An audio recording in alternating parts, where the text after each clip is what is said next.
Welcome back, brothers, to Warhammer. Tonight's story, we got the return of the Krorks, aka the orcs of the old age. Before we get into the madness, be sure to like, comment any videos and topics you want to see in the future. Be sure to subscribe from the Emperor. I want to thank you guys for support, like always. I've been killing it. Now, let's get into the madness. The moon had died so long ago that even the adepts of the Mechanicus no longer agreed upon the date of its extinction. Its oceans had boiled away in the forgotten wars of old night, or perhaps beneath the engine glare of some passing fleet during the age of strife. Its skies were a skin of poison and ash, its mountains razored with slag heaps and the carcasses of foundries, its plains crowded with rusting conveyor cathedrals and silent manufactorum stacks that had not breathed smoke in uncounted millennia. Only the wind still labored there. It dragged soot in black veils across the wastes, sighed through broken habshells, and worried at the iron bones of dead industry like a starving beast gnawing old marrow. Deep below that ashen skin, where the bedrock had been cut open by Imperial augers and mining lasers, Magos Enoch Halix stood in the light of lumen pylons and listened to the machine spirits scream. The transmission came not through ordered vox prayer or sanctioned data burst, but as a gnashing distortion that flooded every channel at once. Static cracked from brass horn speakers in sharp animal bursts. The noise rose, dipped, and rose again, becoming something far more profane than interference. It sounded like a throat full of fangs. It sounded like a pack of hunting things breathing wetly in the dark. Halix's augmetic eyes irised down to pinpricks. Cogitator runes streamed across his vision. Fault markers multiplied faster than the noospheric liturgies could purge them. "Report," he said, his voice emerging from the grill in his neck as a metallic monotone edged in binharic clicks. A Skitari Alpha knelt beside a terminal shrine cut into the cavern wall. His mechadendrites spasmed as they interfaced with the console. Sub-level Auspex returns are voiding, revered Magos. Primary excavation grid no longer answers to command. Servo units in galleries 3 through 7 are behaving in contradiction to their labor catechisms. Define contradiction. The Skitarius hesitated for a third of a second, which in a machine servant was close to sacrilege. They are attempting to tear themselves apart, revered Magos. Halix turned.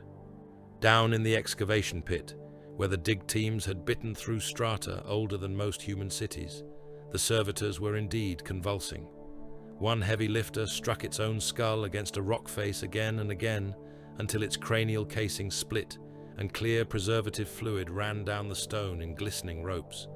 Another clawed at the flesh of its own face with hydraulic fingers, peeling skin and augmetic sockets away in strips. A tracked gun servitor rammed itself in circles against a support stanchion until its weapon mount came loose and canted downward, firing a burst of rounds into the deck before its ammunition feed seized. The human labor gangs had already begun retreating, some making the sign of the Aquila, others too frightened for prayer. Their overseers shouted through, "Rebreather masks and shock mauls," but fear ran through the dig in a contagion swifter than discipline. Halix looked past them all and into the wound they had carved into the earth. At first, the excavators had believed they had uncovered another lost sub-foundry, perhaps a relic vault from the Dark Age, or an armored archive sealed against the madness of the world's decline. Then the cutting lasers had traced smooth black plains beneath the rock. No seam, no rivets, no sainted marks of human fabrication, no angle approximating Mechanicus doctrine. The stone surrounding it had not merely enclosed the structure, it had grown over it like scar tissue sealing a forgotten blade. Now those impossible walls gleamed beneath dust and lumen glare. They rose in cyclopean faces, each one too vast for the human eye to comprehend as architecture. There were carvings there, or perhaps not carvings, but stresses in the material itself, forms that seemed to shift when viewed from the corner of the eye. At times, Halix thought he saw ranks of towering figures marching in profile. At others, he saw only scars, long and shallow, and without meaning. He did not like uncertainty. It offended the machine part of him. Above, through miles of rock and slag and dead manufactoria, the Voxnet shrieked again. Then came another signal layered beneath it, this one from the surface cordons. It was full of panic. Surface redoubt actual to excavation command. Surface redoubt actual to excavation command. Xenos activity escalating. Greenskin signatures massing from the eastern slag fields. Repeat. Greenskin signatures massing in force. Hallex turned his head by increments as the transmission degraded. Behind the words came a new sound. Not gunfire, not yet. A hideous bellowing chorus, half triumph and half agony. Then another voice burst across the net, human no longer. It was the raw-throated scream of an orc weird boy. Hallex had heard them before on distant battlefields, those savage xenopsychers swollen with the emanations of their kind, but never like this. This voice was breaking apart under the strain of words it was never meant to hold. Gazg de old green, de first made, da. The rest dissolved into a shriek, like steam ripping through burst metal. Another weird boy took up the cry somewhere else upon the moon's surface. Then another. Across the ash wastes above, every sanctioned listener on the Imperial net heard greenskin psychers retching fire and howling in some harsh, grinding tongue no Lex mechanic could pass. Halix's internal temperature regulators spiked. Seal the lower galleries. Activate all blast partitions. Immediate priority shift. This site is now subject to Omega 17 quarantine. I will petition Sector Command for... The floor moved beneath him. Not an explosion. Not a collapse. Something far worse. A deliberate awakening. The black walls of the buried complex throbbed once, as if a buried heart had struck. Lightless. Sigils flickered within the material and ran in silent currents along corridors that had not existed moments before. Great slabs of stone folded inward on hidden axes. Passage mouths irised open. Others slammed shut with such force that shockwaves flung dust from the ceiling in drifts. One blast partition dropped between Hallex and half his Skitarii escort, cleaving the room into two choking chambers of red emergency light. The Magos swung toward the sealed barrier and saw, on the far side, 3 of his own soldiers trapped in a newly formed corridor between black walls. They pounded their rifle butts against the partition. Then shapes moved beyond them in the dark. Greenskins. The orcs had come below faster than any augur warning had allowed for. They flooded through the freshly woken galleries in a riot of iron plates, crude glyphs, chain blades, and roaring guns. At their head lumbered hulking meganobs in slabs of piston-work armor, each one a walking scrap fortress slick with oil and daubed in old blood. Smaller boys surged around their legs, snarling and jostling, firing into shadows for the joy of noise.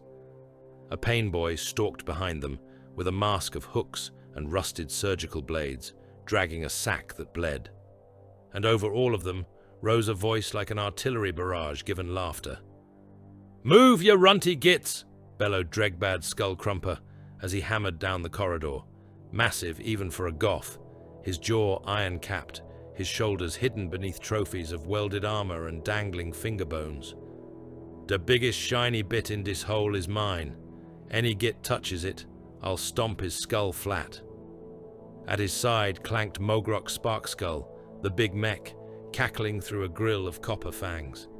Lightning snapped from the coils mounted over his back. His bionic eye spun with hungry light as he drank in the impossible geometry of the waking vault. "Oh ho ho," Mogrok hissed.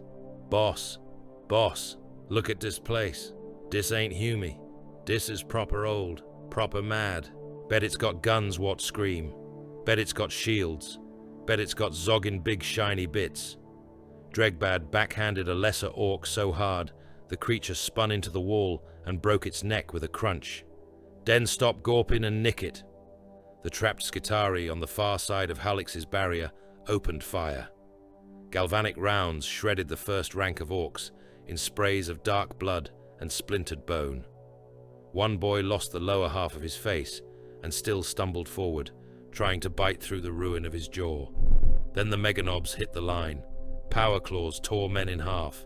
A rotary saw punched through a Skitarius chest and sent lungs and wires slapping against the wall behind him.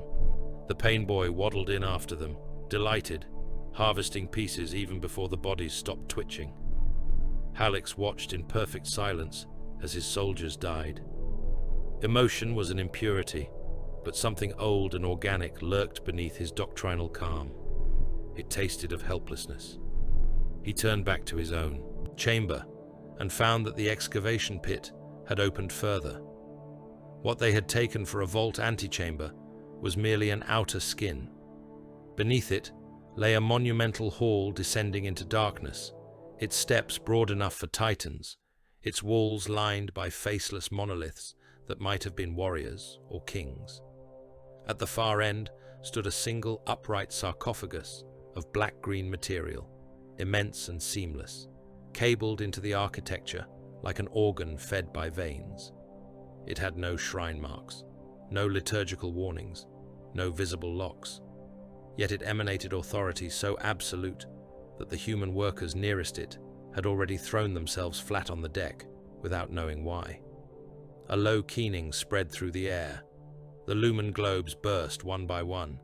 Hallex's augmetics cut automatically to infrared and auspex overlay. He saw the sarcophagus pulse. Once, again, again. The orcs burst into the hall from 3 converging galleries, howling in triumph at their discovery. Dregbad was first among them, shoving his own boys aside to claim the prize. Mogrok's claws flexed in reverence greedier than prayer. Even the pain boy slowed, staring. Something in the surface vox screamed in that ancient greenskin tongue again. This time, every orc in the chamber flinched as if struck. The sarcophagus split open. There was no noble unveiling, no drifting vapor, no sanctified stillness. It opened like a wound. The first thing out of the dark was a hand larger than a man's torso, green hide sheathed in old scars and knotting with power beneath skin that looked more akin to armor than flesh. It closed around the head of the nearest boy before the creature could even raise its shooter. The skull burst in the grip with a wet detonation, showering teeth, brain pulp, and one rolling eye across the black steps. The second motion was faster. A servitor lumbering too close to the sarcophagus was seized by both arms and ripped apart lengthwise. Metal shrieked. Bundled cables snapped. The machine slaves. Torso split open and spilled oil, blood and organs in equal measure. Before the halves struck the floor, a second orc was taken by the throat and hammered face first into the sarcophagus edge until his spine came through his back in splinters of ivory. Then the thing inside rose fully into the lightless hall. Even the orcs went quiet. It was not merely greater in scale than a war boss. It was shaped wrong for any greenskin known to the Imperium. Taller by a blasphemous degree. Broader in the chest, yet leaner through the waist. Every limb had the proportion of something bred for conquest rather than brawling. Its face was heavier than that of an orc, but less brutish in its cast. The jaw built for command as much as savagery. Its eyes burned not with frothing excitement, but with an ancient and terrible awareness. It looked upon the chamber as a king might look upon vermin infesting a throne room that had once been his. There was calm in it.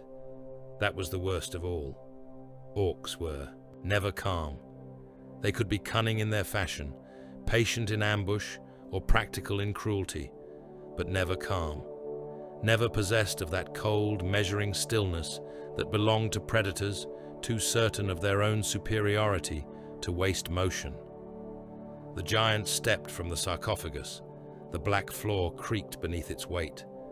Dregbad's skull crumper found his voice first because he was too stupid and too proud to keep fear longer than a heartbeat. He roared and spread his arms wide so his boys could see him. "Oi," he barked. "I'm the boss here. You's big, I'll give you dat. But this is my hole, my loot, my—" The giant crossed the distance between them in a blur.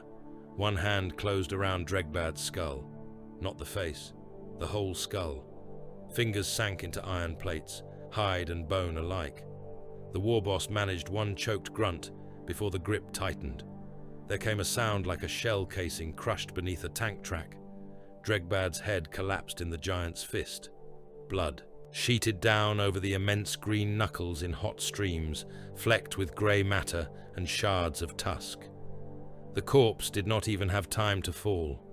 The giant caught it by the gorget, lifted it one-handed, and with the other drove hooked fingers into the torso beneath the ribcage. Flesh parted, armor tore. He dragged his hand down with unhurried strength, opening Dregbad from sternum to pelvis. Intestines spilled steaming over the black steps. One lung slithered free. The spine gleamed wetly in the ruin for a moment before the body was cast aside to tumble among the stunned boys. Not one orc raised a weapon. Mogrok Sparkskull, mad artificer, breaker of tanks, thief of saints' relics, and builder of impossible engines, stared at the newcomer with his jaw hanging loose behind his copper fangs. Around him, the mob had gone still in the only silence an orc horde ever truly knew. The silence of absolute recognition. The biggest, the strongest, the cruelest, the one who had spoken supremacy in the only dialect their species had ever fully respected. The giant turned his head slowly, taking in them all. The surviving servitors twitched. Human workers whimpered in corners. Blood ran down the steps in branching streams. When the being finally spoke, the words came in a green-skinned tongue so old that even the weird boy screams upon the vox had been a debased echo of it. The syllables were hard as iron and deep enough to seem as though they came from the vault itself, yet every orc in the chamber understood. Mogrok's eye widened. A lesser knob dropped to one knee without knowing why. The ancient giant lifted one clawed hand and pointed upward, through rock, ash, ruins, and the dead skin of the moon toward the poisoned heavens above. War. That was the meaning. Not merely a battle, not plunder, not a raid. War as inheritance, war as birthright, war as the proper shape of existence. The pressure of it rolled outward in an unseen wave. Hallex felt it as a malfunction in his augmetic senses, a burst of interference so severe that every rune in his vision went white for an instant. On the surface, the ash wastes answered. Across hundreds of miles of slag plains, scrap camps and trench nests, in looted redoubts, and among the bellies of half-built gargants, every orc on the moon jerked upright, as if a chain had been yanked through its spine. Weird boys collapsed screaming, vomiting green witch fire that turned dust to glass. Mobs stopped fighting one another and began turning toward the excavation zone. Engines roared to life, war horns bellowed, trucks slewed through the ash, squig beasts snapped their chains. Entire camps surged into motion like iron filings dragged by a magnet too vast to see. Below, in the buried hall, the Ancient One stood among the dead and the newly obedient, drenched to the wrists in the blood of the lesser race that had forgotten what it once had been.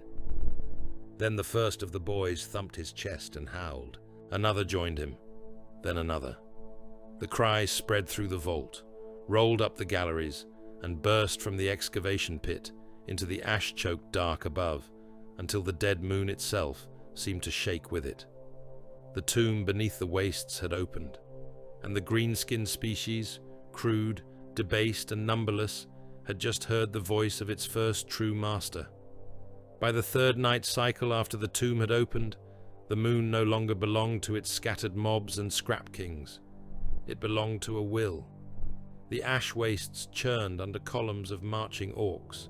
Trucks with screaming engines cut black wakes through the dust. Looted carriers crawled over slag ridges beneath sagging banners, stitched from flayed hides and torn hazard cloth. Walkers clanked in the dark like crippled gods. Every camp within reach of the dead manufactoria had vomited forth its warbands, and every warband came not in the old fashion of greenskin migration, snarling at neighbors and firing at shadows for sport, but pulled by something deeper than appetite. They came because something vast had awakened beneath the ash, and all lesser violence now bent the knee to it. The first to learn what that meant were the war bosses. They came huge and boastful, plated in stolen iron and old victories, each one surrounded by his chosen killers, each one certain the newcomer would either join him or die beneath his boots. That certainty did not survive the first assembly. The old refinery city where WAAAGH chose to stand had once processed promethium for a dozen hive worlds. Its towers now leaned like broken censers against a bruise-colored sky. Pipes as broad as hab blocks crossed overhead, sweating chemical filth that dripped in slow, poisonous rain. The central yard was a continent of rusted gratings, slag pits, and abandoned loading rails. WAAAGH stood at its heart upon a mound of wrecked machinery. Blood dark beneath the light of forge fires, Mogroch Sparkskull had already rekindled in the surrounding manufactoria. He wore no crown. He needed none. The dead war boss Dregbad had been split and nailed above the main gantry as a warning. The corpse had dried in the refinery heat, its ribs spread like broken shutters, its empty neck cavity caked black where the blood had baked. Lesser orcs kept glancing up at it when they thought the new master was not looking. Each glance dragged another lesson into them. A Bad Moon's boss arrived first, swollen with wealth and confidence, tusks banded in gold, his retinue dragging crates of ammunition and heavy shooters in his wake. He laughed when he saw Dregbad's remains. "Dat one was soft," he declared, spitting yellow phlegm through gilded teeth. "I'm richer than him, meaner than him, and got more ducker than any git on this moon. You want boys? I got boys. You want guns? I got—" WAAAGH stepped down from the wreckage and struck him once. The blow did not merely kill him. It broke the spine, stove in the ribcage, and hurled the body backward through a ring of his own guards. The Bad Moon's boss hit a refinery pillar hard enough to crack the old ferrocrete and slid down it in a broad smear of red and yellow ruin. Before his bodyguards could raise their weapons, WAAAGH seized the nearest by the throat and hammered him alive into the still-hot face of a furnace door. Flesh blistered. Iron screamed. The others hesitated for the fatal instant. Goths under Braca Ironjaw crashed into them with axes and cleavers, and the yard became a red, chop-lit abattoir. The next boss to challenge was an evil Sun's killer, with engines mounted upon his back and exhausts punching black smoke around his shoulders. He demanded a race and a duel. WAAAGH let him mount his warbike. Then, before the machine had gathered speed, the ancient giant tore a broken rail from the ground and hurled it like a spear. It punched through bike, rider, and the fuel drums stacked behind them. The detonation painted the loading yard with burning meat. One by one they came. One by one they died.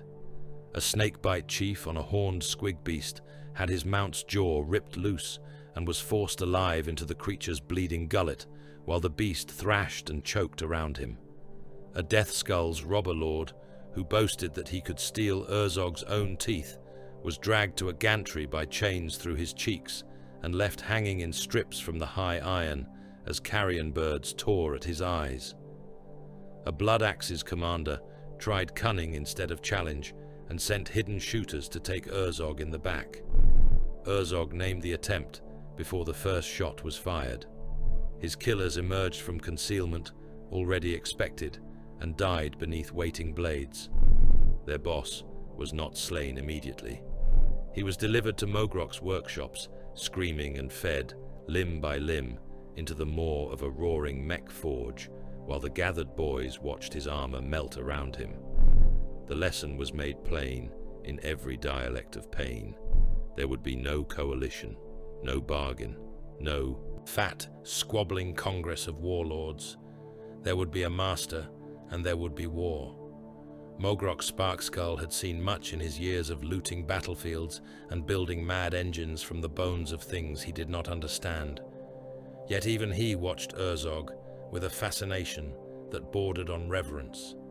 The big mech skittered through the new camps, muttering to himself, maker dendrites flexing, bionic eye whirring, as he took measure of the changes spreading through the gathering greenskins.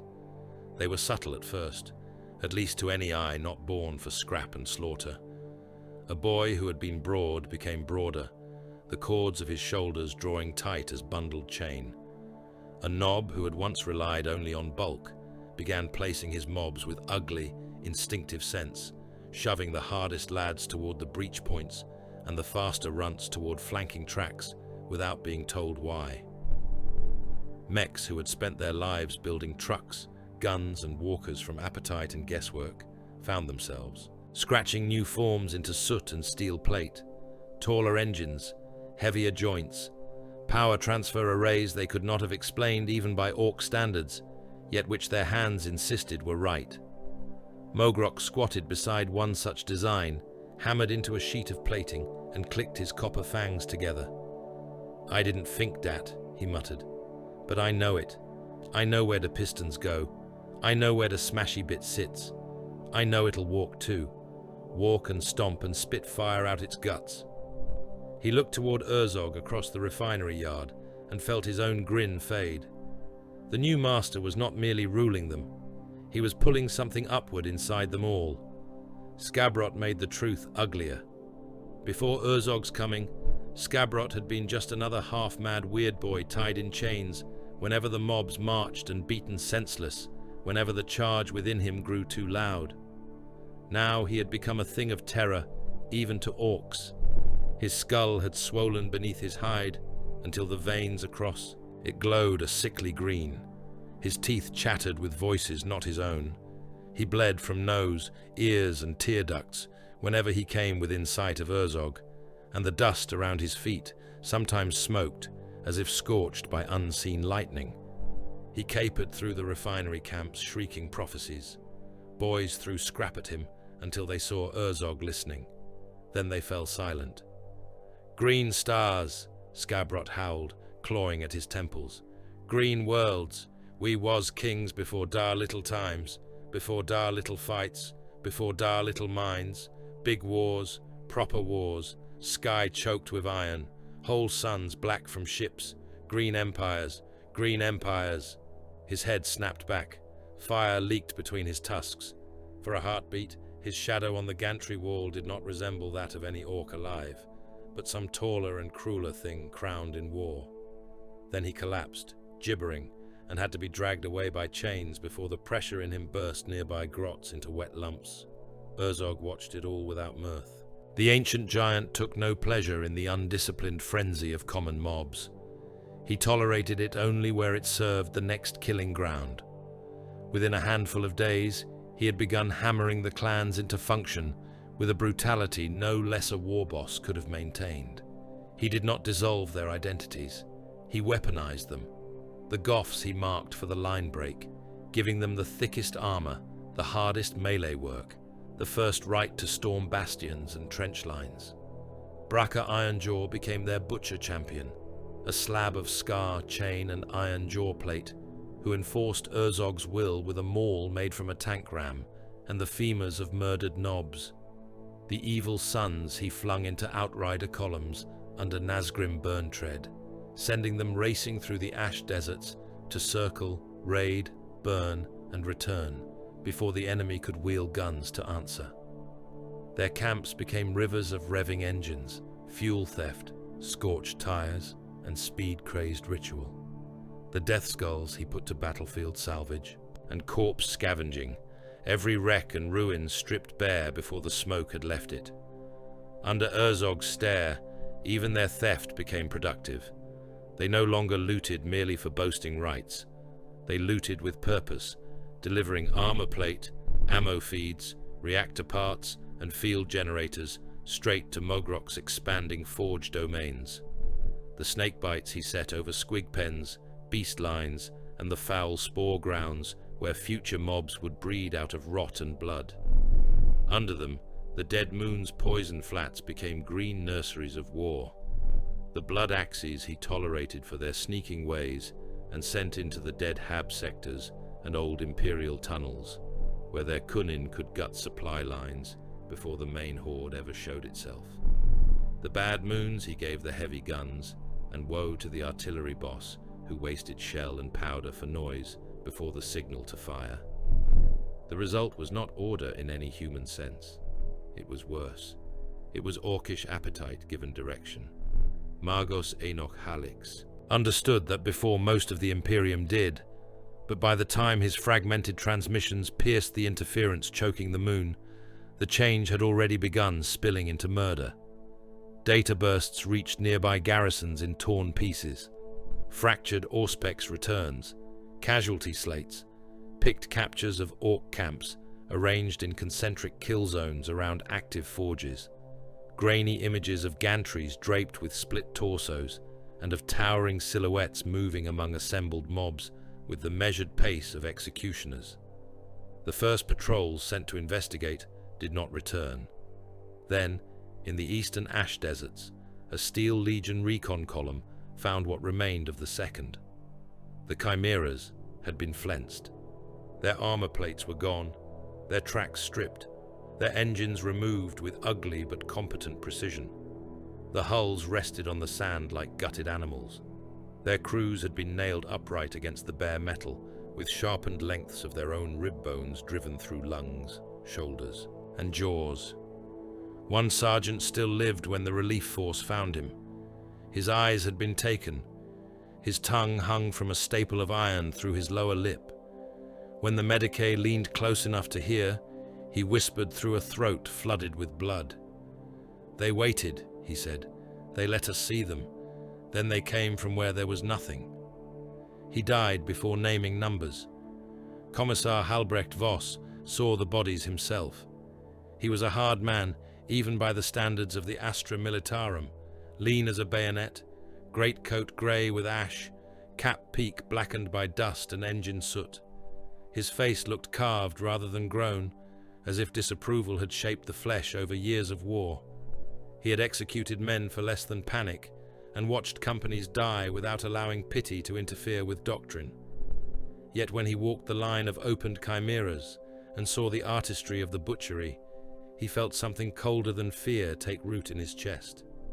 This was not random savagery, it was communication. "Get these picks to command," he said. A junior lieutenant, pale beneath grime, swallowed. "Commissar, with respect, the men are saying it's another WAAAGH, a bigger one perhaps, but..." Voss turned so sharply the officer flinched.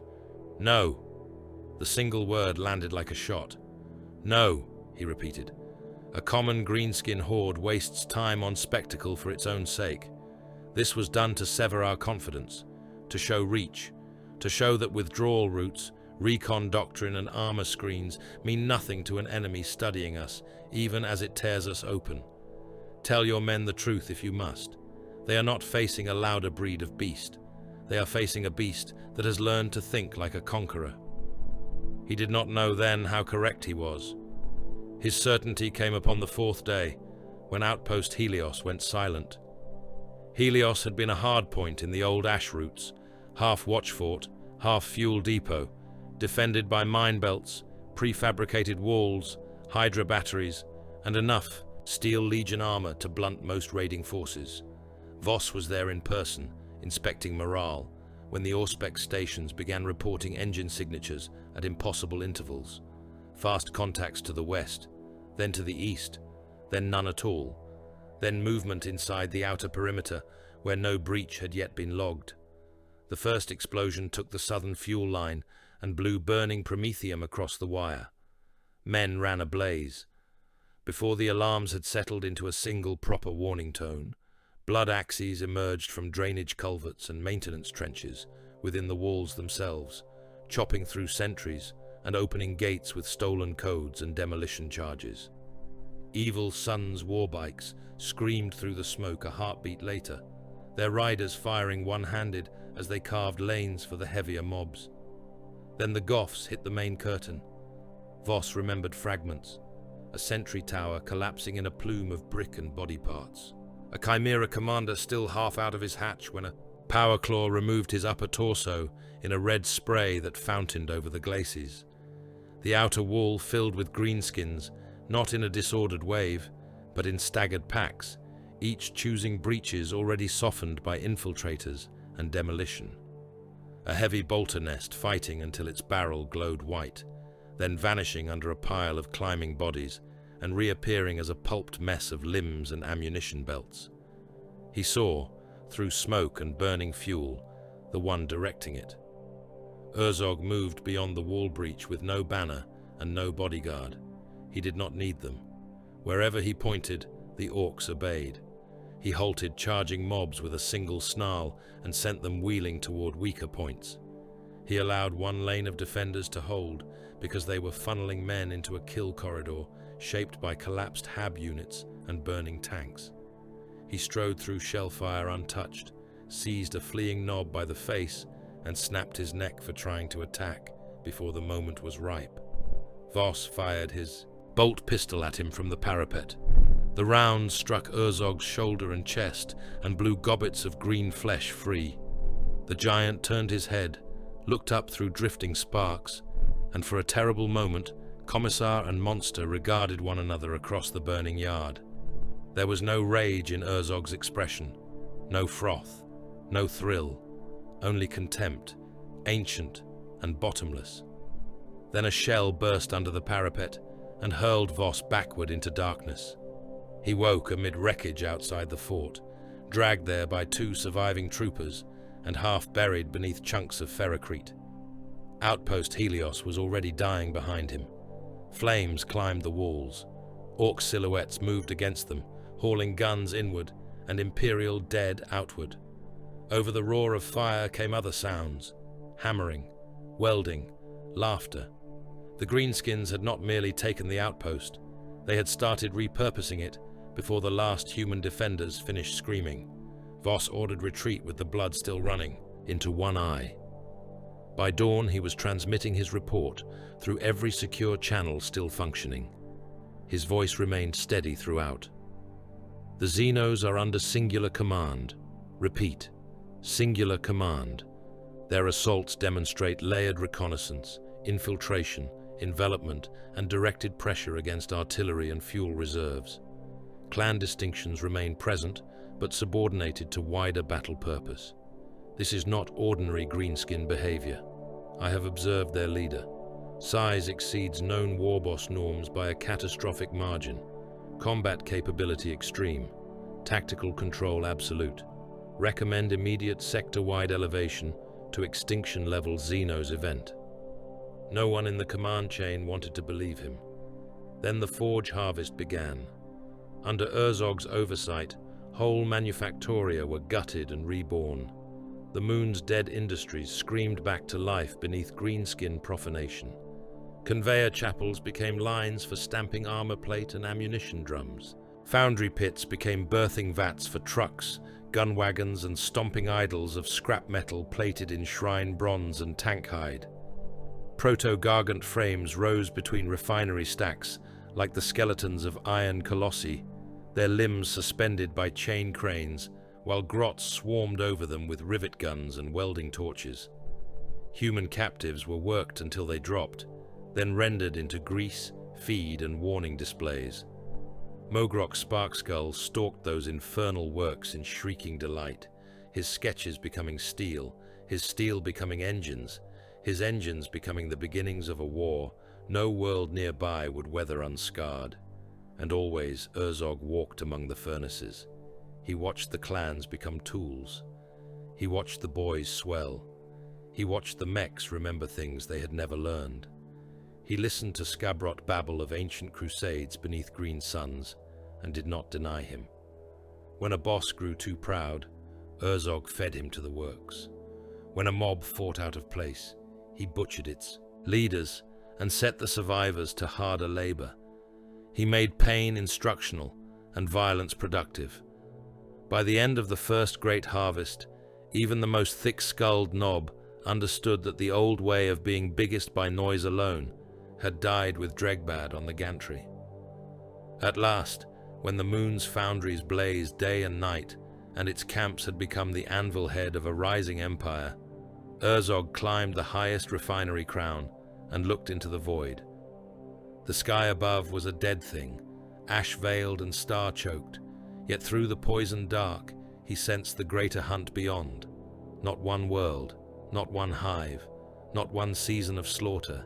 Systems, routes, shipping lanes, planetary chains rich in metal, flesh and resistance worthy of transformation through blood.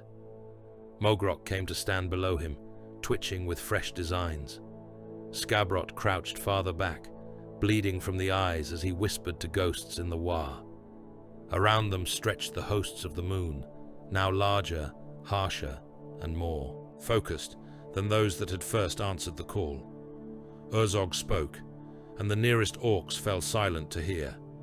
His words were old and iron-hard, but the meaning bit clean through every greenskin skull present.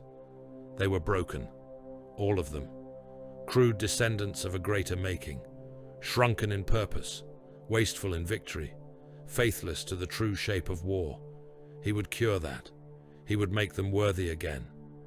Below him the hordes answered with a howl so deep it seemed to shake soot from the clouds.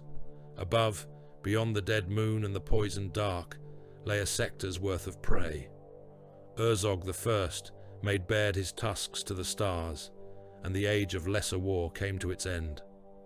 Gathis Magna had been built to feed wars no man still living could remember. Its continents were chained in rust and furnace light. Hive clusters rose from poisoned plains like mountains of black iron, each one wrapped in rail lines, loading cranes, furnace towers, and cathedral smokestacks that vomited soot into a sky already bruised by industry. Its oceans had long ago become chemical graveyards. Its rivers ran the colors of cauterized flesh. Vast trenchworks protected refinery belts that stretched from horizon to horizon, and beneath the hive crust lay foundries enough to plate armies, arm fleets, and keep siege worlds burning for generations. It was not a planet men loved. It was a planet the Imperium used. That was why Herzog chose it. Colonel Merrick Holt stood within the command gallery of Bastion Lumen on the outer approaches to Hive Kithon and watched the void darken. He was a son of the Steel Legion in all the ways that mattered. He wore ash on his coat like a second skin. His rebreather hung ready at his throat. His gloves were black with machine grease and trench dust, and his face had the strained stillness of a man long accustomed to making calculations measured in ammunition, blood, and hours. Around him, staff officers moved from hololithic tank to Vox altar and back again, passing. Range slates, casualty projections, and orbital auger returns beneath the dead-eyed icons of the God Emperor. The first contacts had seemed improbable, then excessive, then impossible.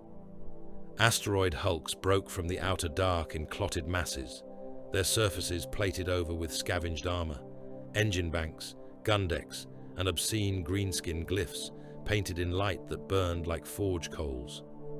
Behind and between them came kill cruisers stitched together from wrecks, ancient hulls, and crude additions welded on with all the grace of battlefield surgery. Their drives bled filth across the stars. Their broadsides flashed with dirty violence.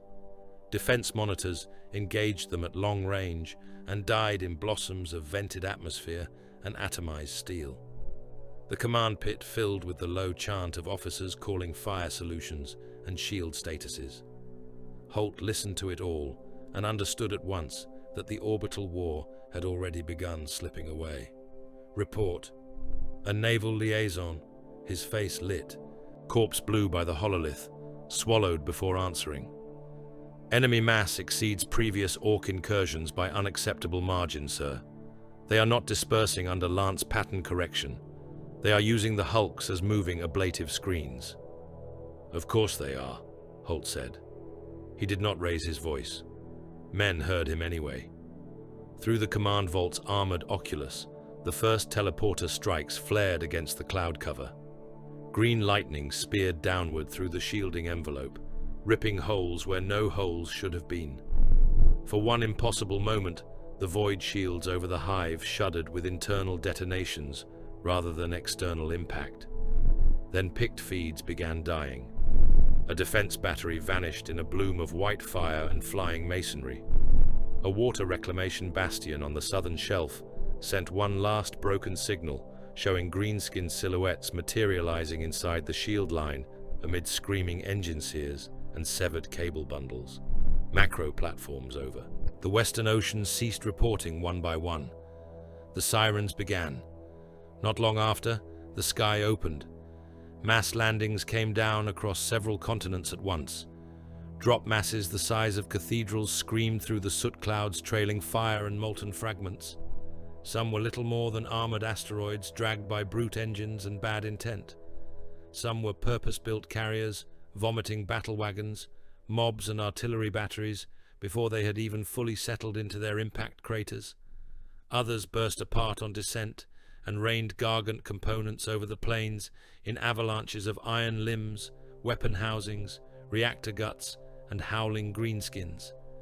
Every picked capture showed the same hideous truth. There was no probing raid here, no border strike, no simple war seeking plunder and noise. This was invasion at the scale of extinction. Holt turned from the void and began the work of losing a world properly. Signal all armored groups, doctrine Helios, artillery grid pattern black. Withdrawal corridors remain open by designation only.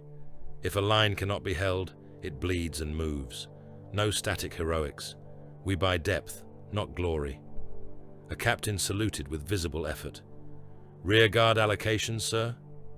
Holt's expression did not change. Chosen by seniority and road position. Every regiment knows the price of a hive war. They will pay it.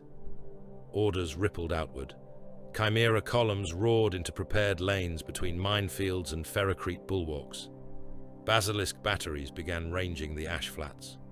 Hydras sought targets among the plunging drop masses, while Engineer Corps primed bridge spans and underhive transit ways for demolition. The first sacrificial screens took their positions in trench rings, already marked on command slates with the little red sigils that meant delay until annihilation. For several hours, it almost seemed the old methods might hold. Orc vanguards crashed against the outer defense belts and were torn apart by disciplined fire. Heavy bolter nests stitched the plains with murder. Earthshaker rounds turned charging mobs into sprays of dirt, blood, and armor fragments. Entire truck packs burst under enfilading autocannon fire and tumbled end over end through the smoke. Holt watched the maps update and allowed himself not hope, but function. Then the enemy began attacking like something that had learned patience without surrendering savagery. Fresh mobs no longer slammed headlong into the strongest bastions. They feinted, drew fire, broke, reappeared elsewhere. Evil Sun's outrider packs raced the outer trenches, not merely for speed, but to map gun pivots, mine gaps, and reserve lanes. Deathskull scavenger packs vanished into kill zones and came back towing pieces of wrecked Imperial armor straight to the rear, where new guns seemed to appear hour by hour. Blood axes infiltrated sump channels, mag rail tunnels, and hab ruins ahead of the main assaults, opening routes that no orc should have had the discipline to hold. In silence. By the time Holt understood the pattern, 3 artillery parks were already burning from attacks launched behind the front. "This is coordinated," his operations adjutant said, voice gone dry. Holt did not answer. He was staring at the tactical projection, at the staggered waves and false retreats and pressure points chosen not for spectacle, but for systemic collapse. He had fought orcs before. He knew their rages, their stampedes, their lunatic courage and brutal instinct. He had never seen them shape a battlefield like this. On the 4th day of Planetary assault, the Black Templars arrived. Their strike cruisers broke from the upper war through clouds of debris and burning wreckage, black hulls marked with white crosses, and the cold authority of those who did not ask permission to descend into war. Thunderhawks punched through flak and smoke, bringing sword brethren, crusader squads, and Marshal Routh himself into the fires around Hive Kethon. The Marshal came.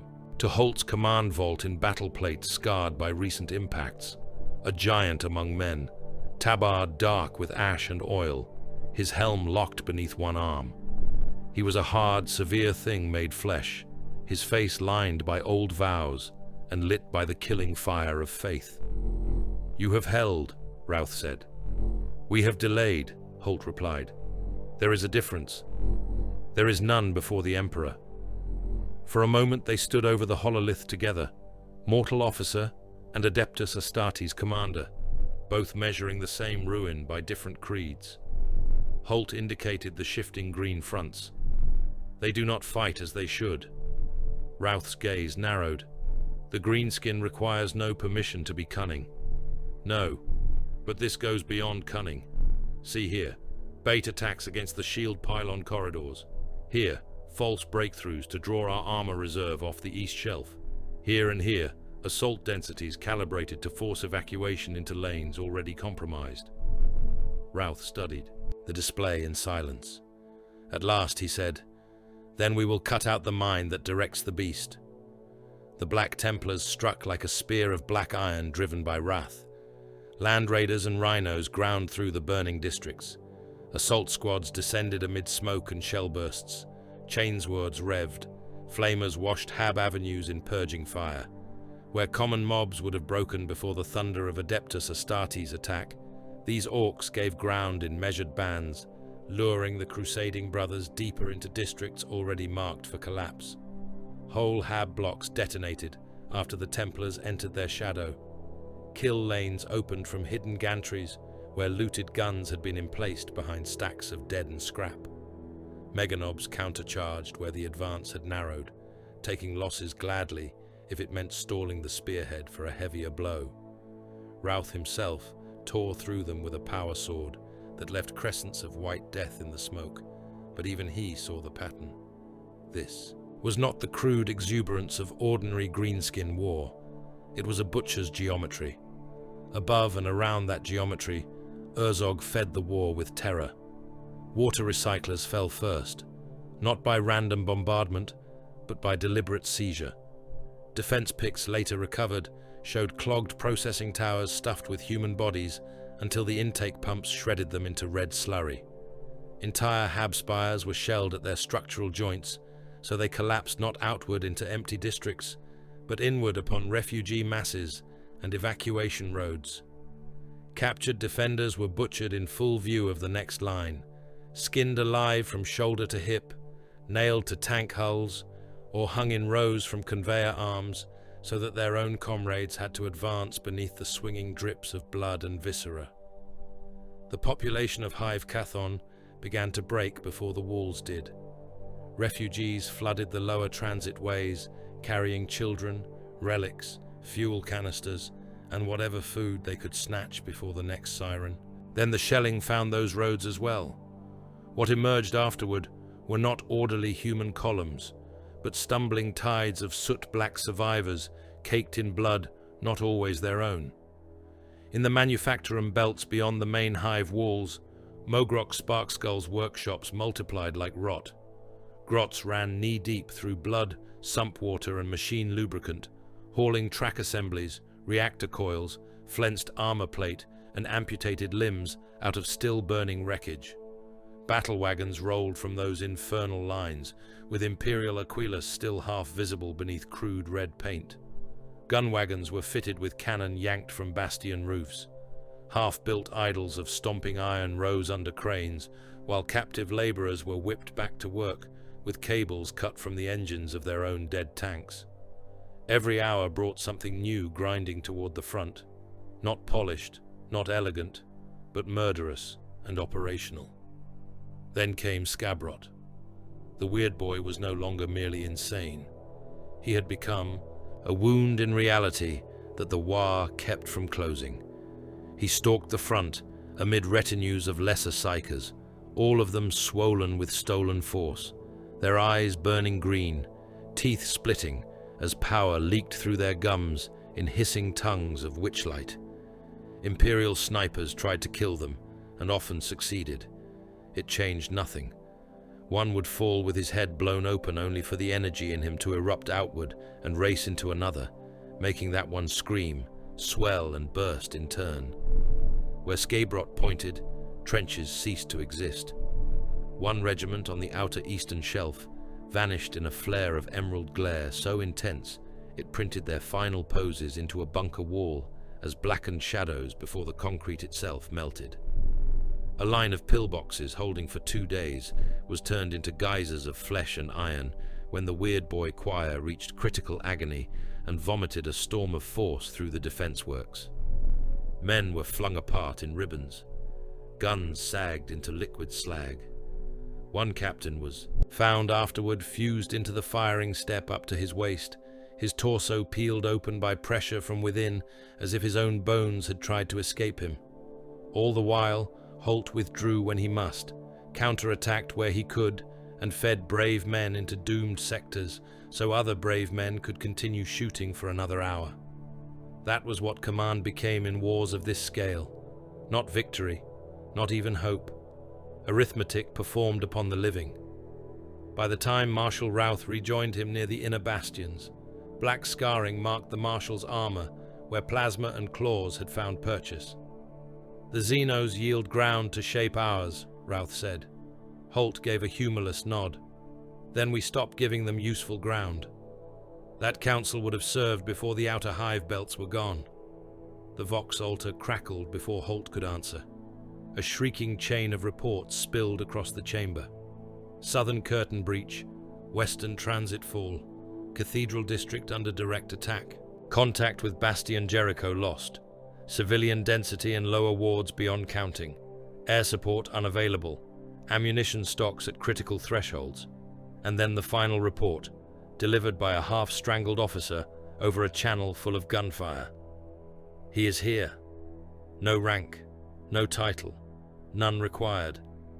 The effect of Herzog's arrival moved through the battle faster than any formal signal. Men on the line felt it before they saw him. Orcs that had spent days bellowing, fighting among themselves, surging and breaking in great green spasms, suddenly became colder in their purpose. They shouted less. They wasted fewer bodies on blind charges. Their mobs pressed at weak joints with one murderous intention, as though guided by a shared fist around the throat of the hive. Then Herzog walked through the smoke. He came toward Cathedral Bastion Cathon, with chained meganobs at his heels, monsters in plate so thick they seemed more bunker than flesh. Their chains clattered over broken masonry. Heavy fire hammered them, blowing chunks from armor, tearing limbs, opening great red wounds, yet they came on as though dragged by a tide below the world. Herzog was ahead of them all, taller than the ruin around him seemed able to bear, his hide streaked with soot, old blood and shell dust, his eyes fixed upon the great blast gates of the cathedral bastion as if they were an insult. The defenders opened with everything. Lascannons burned holes through the smoke. Heavy bolters stitched the approach with explosive rounds. Mortars bracketed the avenue in collapsing fountains of masonry and meat. Black Templars and Steel Legion alike held the walls, firing shoulder to shoulder, while priests screamed litanies into the firestorm. It slowed the ordinary mobs. It did not slow Herzog. He reached the gates beneath that storm, planted both hands upon the shrinework iron, and pulled. At first, nothing happened. Then the hinges screamed. The entire gate assembly buckled inward with the groan of wounded architecture. Bolts the size of men tore free. Stone cracked around the mounting braces. The chained meganobs crashed in beside their master and drove forward with roaring exertion. A final wrench split the gates open and hurled them inward against the defenders packed behind. The breach became massacre. Promethium jets turned the nave into a furnace of orange light and black shadows. Bolter flashes strobed over icons and stained glass. Herzog waded through the inner line like a god of old war remembered by accident. One Templar was lifted bodily and dashed against a pillar hard enough to burst his torso within the armor. A Steel Legion gun crew vanished under a sweep of his arm, reduced to crushed limbs and red vapor. The meganobs came behind him in a grinding wall of tearing claws and chain blades, ripping defenders open from groin to throat, stamping wounded men into the tiles, smashing altars apart to get at those crawling behind them. Marshal Routh led the countercharge in person. "For the throne," he thundered, and his brothers answered as one. The clash shook the cathedral. Power sword met cleaver. Chainsword teeth shrieked against iron plates. A Templar sword brother buried his blade in a knob's neck, and was immediately disemboweled by a claw that tore ceramite, gut and spine free in one steaming ruin. Routh struck down 2 meganobs and drove at Herzog through the press, but even as he did, Holt knew what he was seeing. Not the saving of the bastion, its death, merely delayed. Night fell over Gathis Magna, and could not be distinguished from day except by the color of the fires. The planet was not yet fully taken. Pockets held. Fortress lines still spat defiance. Armored columns still counter-thrust through the smoke. Astartes still carved black paths through the green tide, wherever faith and ammunition remained together long enough to matter. Yet the world was already dying. Its skies were black with smoke, spores and wreckage. Its hive populations were no longer citizens in any meaningful sense, but fuel for panic, labor for the conqueror, meat for the pits, or future compost for the foul green spread following in the wake of Herzog's war. Foundries still stood, which was all the invader had ever truly required. Around them, the dead mounted in hills, the wounded lay in rivers, the living fled from one killing ground to the next, only to discover that the planet itself had become a machine for grinding them down. And above it all, unseen through the ash and burning clouds, more greenskin vessels came on. By the time the first sealed memoranda reached Sector Command, Gathis Magna was still fighting, but no longer in any way that mattered to the long arithmetic of survival. Its outer hives were wounds vomiting smoke and refugees. Its refinery chains burned in linked horizons of orange and black. Defense bastions that still answered Vox challenge did so with voices raw from soot and prayer, each transmission less a report than a stubborn refusal to die before being forgotten. The orbital docks had become butcher grounds. The lower continents were so thick with ash and sporefall that Auspex spirits began flagging whole population zones as weather anomalies rather than inhabited districts. The old assumptions by which the Imperium measured greenskin war no longer held true there. They failed in casualty projections. They failed in strategic forecasting. They failed even in language. For many days, the clerks and commanders of the subsector still called it a WAAAGH because there was no other approved word. Then the evidence mounted too high to bury beneath doctrine.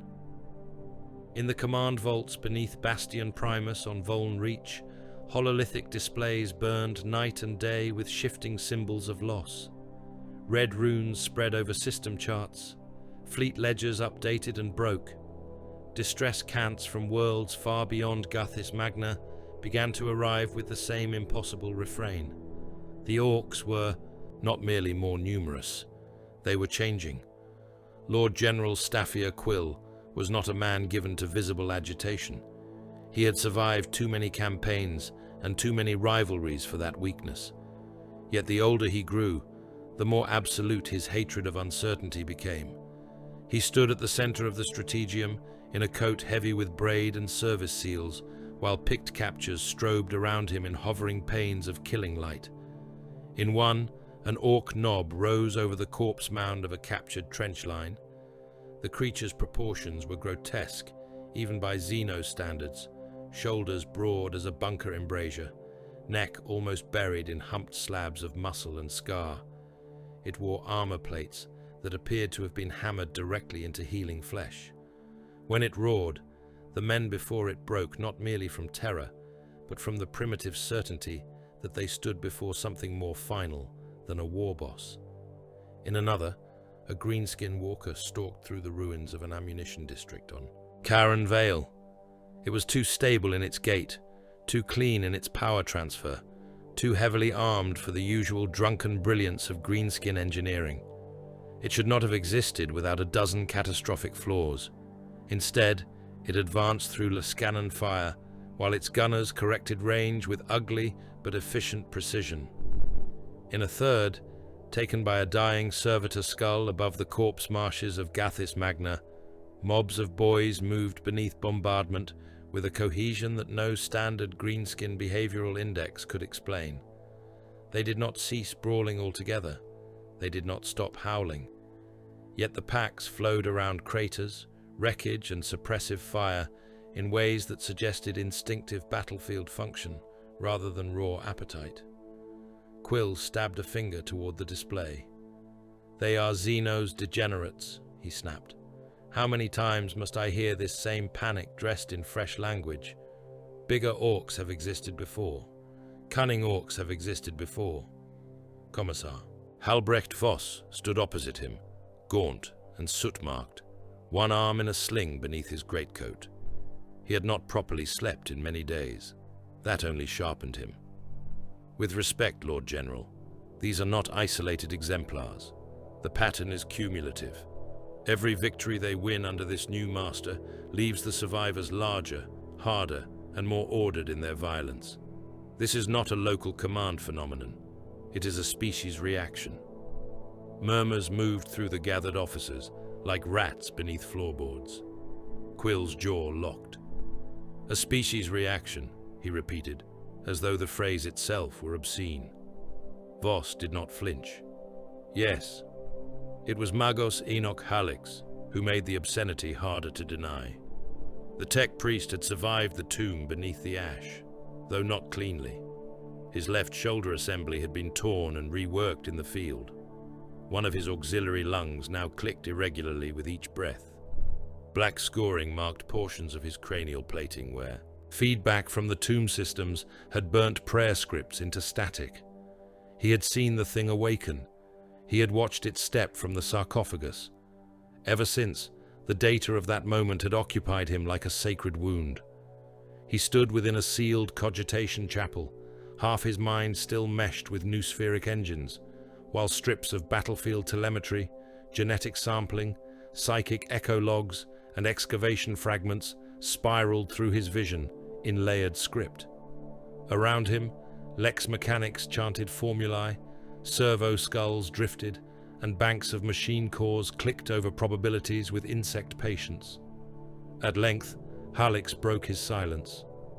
"The anomaly does not merely command the orcoid breed," he intoned. "It exerts catalytic influence upon it." Quill turned sharply. "Speak plainly, Magos." Halix's augmetic eyes narrowed to burning red points. "A simplification. The specimen designated Urzog appears to awaken dormant racial potential in nearby orcoid populations through combined psychic, biological, and mimetic dominance. The greenskin breed is already self-propagating and variably self-improving within wartime conditions. This entity accelerates those tendencies. Each concentration of conflict around it deepens the effect. Each victory reinforces it." "You are telling me," Quill said very slowly, "that the enemy becomes more dangerous by succeeding." "I am telling you," Halix replied, "that the enemy may be remembering itself." No one spoke after that. Across the worlds already touched by Urzog's advance, the proof became impossible to isolate as coincidence. On Gathis Magna, fresh knobs rose from the green flood at absurd size, towering over older killers who had once dominated their mobs by simple brutality. Painboys ceased treating flesh and armor as separate categories. They riveted plate into living shoulders, welded cuirasses onto rib cages, grafted blades under forearms and piston braces along the spine, all with a savagely increasing success rate. Those who survived such work emerged not merely as madder specimens, but as more durable war assets. Their scars did not weaken them. They became additional structure. The mechs changed fastest of all. Mogrok Sparkskull presided over workshops that had become less like ramshackle dens of inventive butchery and more like crude academies of remembered violence. His underlings still bickered, still stole parts, still electrocuted one another for amusement or status. Yet their output improved with every campaign. Heavier walkers strode from the forge lines with leg assemblies that should have toppled them, yet did not. Void guns were mounted on scavenged decks with crude compensation systems that somehow held firing solutions through recoil that would have split lesser constructions apart. Engines of obvious heresy, architectural blasphemy, and impossible weight began functioning on the first or second attempt, where formerly they might have required a Dozen explosions and 3 sacrificial grots before stabilizing. Mogrok himself delighted in it. "I knows things now," he croaked to a ring of lesser mechs as sparks showered over them and grots ran screaming from a burst steam line. "Didn't know where I got it from, but I got it. See that? That goes there. This goes on the back. Big gun sits higher, or the whole zoggin' thing pulls left. You lot stop licking the welds and do it proper." He turned then, sensing Herzog before seeing him, and his manic grin thinned into something more careful. The ancient giant entered the forge yard as iron entered water, changing the very pressure of the space. Around him stood the beginnings of his chosen court. Mogrok at the furnaces, grease-black and cackling. Skabrot further back beneath chains and copper fetishes, his skull swollen and luminous beneath his hide, saliva hissing where it struck hot deck plating. Nazgrim Burntread with his evil son's outriders clustered like hunting beasts around. Him, engines growling, goggles red through the smoke. Bracca Ironjaw among the Goths, vast and silent, his execution maul slung over one shoulder, every scar on him a mark of obedience enforced through murder. Herzog did not sit to rule, he stood. His war councils were not councils as men understood them. There were no maps spread with pointers and allocations, no debates over collateral cost, no pleas for restraint or prudence. There were territories marked in blood, salvage marked in fire, obedience marked in the disposition of whoever had most recently failed him. The lesser bosses learned quickly that disagreement was permitted only if they meant to prove it with their lives in full view of the host. Through fragments of speech, through punishments and proclamations alike, Herzog's larger aim became clear. He did not speak of taking one world merely to possess it. He did not even speak of taking one sector merely to glut his hordes. He spoke of kind, of making, of the shame of diminishment. In the harsh elder tongue that somehow entered every greenskin skull with the force of remembered instinct, he named the modern orcs broken descendants, useful in their fury, yet debased in their purpose. He would not simply lead them. He would restore them through war severe enough to burn weakness out of the breed. To human ears, where translated at all, the idea sounded like madness. To orcs, it sounded like destiny. Not all accepted it.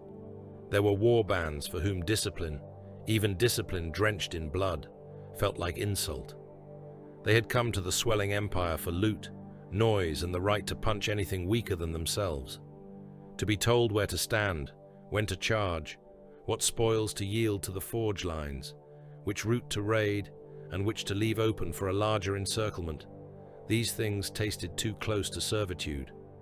Several packs of death skulls, and a broad wedge of speed freaks under a swaggering boss named Rukgob broke away from the main musters on Gathis Magna's southern shelf, howling that no giant relic beast would tell proper orcs how to fight. They fled into the slag valleys with stolen fuel, half-built wagons, and enough followers to make a nuisance of rebellion if left unanswered. Herzog answered in person. The killing lasted less than one night. By dawn, the valley where the rebels had made camp was no longer a camp at all, but a gorge of butchered proof. Wrecked buggies lay overturned and still burning, their crews nailed under their own axles. Squigs ran loose with guts dragging from opened bellies until they finally collapsed in smoking heaps. Knobs had been stamped into the ash so hard, their armor and rib cages had flattened together into wet iron discs. Split torsos hung from blasted rock spires. One rebel boss had been fed feet first into the intake maw of a battle wagon engine, while his followers were forced to watch the grinder choke on bone. When the remaining survivors crawled back to the main host, they came dragging broken limbs and obedience in equal measure. Among human populations, the name spread faster than any formal classification. He was called different things, depending on who had seen what part of his war. In trench lines and refugee channels, they called him the Beast Returned. In underhive prayer dens, they whispered that a green god had risen from a tomb beneath the stars. Men whose minds had broken under the pressure of repeated retreat, named him demon, and fell to their knees when his shadow crossed a wall. Ecclesiarchal preachers denounced him from half-ruined pulpits as a Xenos Antichrist, a blasphemous king of brute flesh sent to scour the faithful for their sins. Mechanicus datacasts were less poetic, but no less grave. Their encrypted designator spread from one Forge World relay to the next in strings of Binharic censure. Extinction-grade anomaly. That designation did what fear alone could not. It forced the Imperium to gather itself for a blow large enough to bruise the void. Fleet musters began across the sector. Defense flotillas were stripped from lesser patrol arcs and welded into new battle groups. Monitor squadrons limped out of repair docks, half restored, and were sent anyway. Titan support was petitioned, argued over, delayed by the feuds of priesthood and nobility, then finally committed when the casualty ledgers from Gathis Magna became too monstrous to discount. Steel Legion armored columns began moving by the regiment and by the division, endless rows of chimeras, Lehman Russ battle tanks, fuel carriers, munitions haulers, and mobile command bastions grinding toward the threatened fronts. The Black Templars did not withdraw after their first blooding. They called for more Crusader strength. The Salamanders answered as well, bringing a darker, steadier fire to the war, their strike forces already recalculating for siege, civilian salvage, and brutal close action in refinery hellscapes, where other chapters might only see a battlefield to be sterilized. And because the Imperium was ever itself, even at the edge of catastrophe, penal battalions were hurled in by the million, shackled killers, press gang deserters, political undesirables, hive scum promised absolution through attrition. They were packed into troop hulks and pointed toward the Green Moor with all the cold efficiency of bureaucracy, discovering a fire large enough to justify emptying whole prisons into it. Quill believed this gathering to be a wall. Herzog saw it as fuel. From the heights of his forge throne on Gathis Magna, from void decks ripped out of conquered stations, from the black mouths of landing fields where fresh hulks belched mobs into war, he looked upon the swelling resistance and approved. The larger the conflict grew, the more violently the WAAAGH thickened around his people. He could feel it in the pulse of the Weird Boys, in the speed with which new spores took root in corpse-rich soil, in the faster learning of the mechs, in the rising stature of his nobs, in the increasing sharpness with which mobs responded to his intent before any order was barked. He was not merely gathering an empire, he was building a pressure great enough to force a race upward. Even Scabrot understood enough of it to scream truth now and then between fits.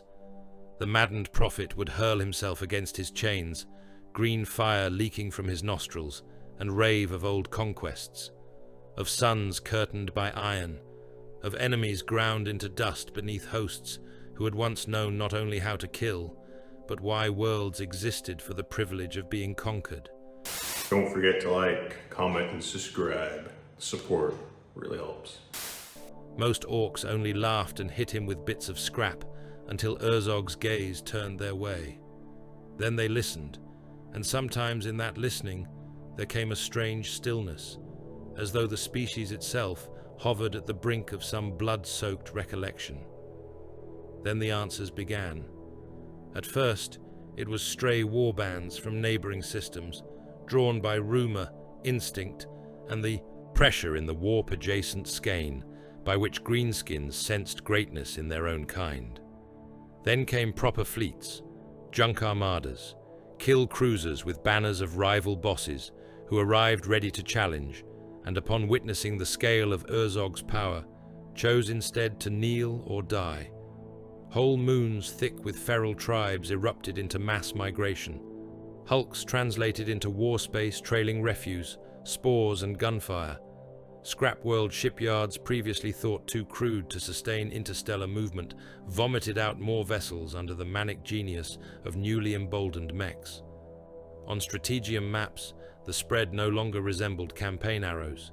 It looked like mold, like rot, like infection climbing through the arteries of a living thing. System after system dimmed beneath green contact sigils.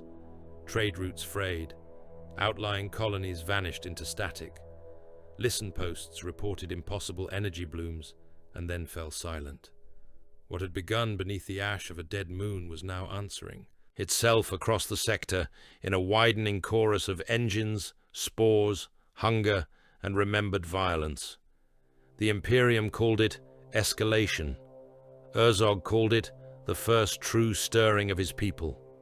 Helicundus was chosen because it was the kind of world upon which the Imperium still believed logic might overcome monstrosity. It was a furnace planet built for attrition and obedience. Its refinery cities sat upon plains of black ash and iron shale, each city a fortress, and each fortress a machine for sustaining siege. Gun bastions crowned the ridges. Void shield towers rose in rings around the major industrial hives. Rail arteries stitched the continents together beneath layers of bunkers, munitions cathedra and fuel vaults sunk so deep into the bedrock that only titans and tectonic war could hope to crack them open. Between the fortress belts ran the ancient Titan corridors, broad and reinforced routes laid down in a forgotten age, so that god engines might move from one theater of slaughter to the next without sinking into the poison earth. The strategists of the sector had looked upon all of that iron certainty and declared that here, if anywhere, the swelling greenskin empire might be broken at the spine. So the Imperium gathered.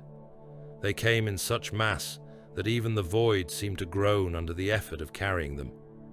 Battle fleets translated in layered formation above the planet, their prows turned toward the dark in cold expectation of impact. Troop transports crawled in their shadow, fat with steel legion armor and penal flesh. Mechanicus convoy barges brought munitions, reactor cores, and the dispassionate blessing of industrial war. Night households strode from their landers beneath banners already blackened by ash. Titans of the Collegia Titanica crossed the armored causeways in looming columns, each step making the plains tremble beneath kilometers of trench line and prayer trench. The Black Templars stood ready in the launch decks of their strike cruisers, helms bowed over chainswords and bolt rifles. The salamanders prepared in solemn silence, checking seals, Prometheum reserves and evacuation routes in the same measured ritual, for they were never blind to the human cost hidden beneath campaign ledgers. Commissar Halbrecht Voss arrived with the armored concentrations from Voln Reach and watched the counter-offensive unfold like a man watching priests build a shrine over an unexploded shell. The opening bombardments lasted for weeks.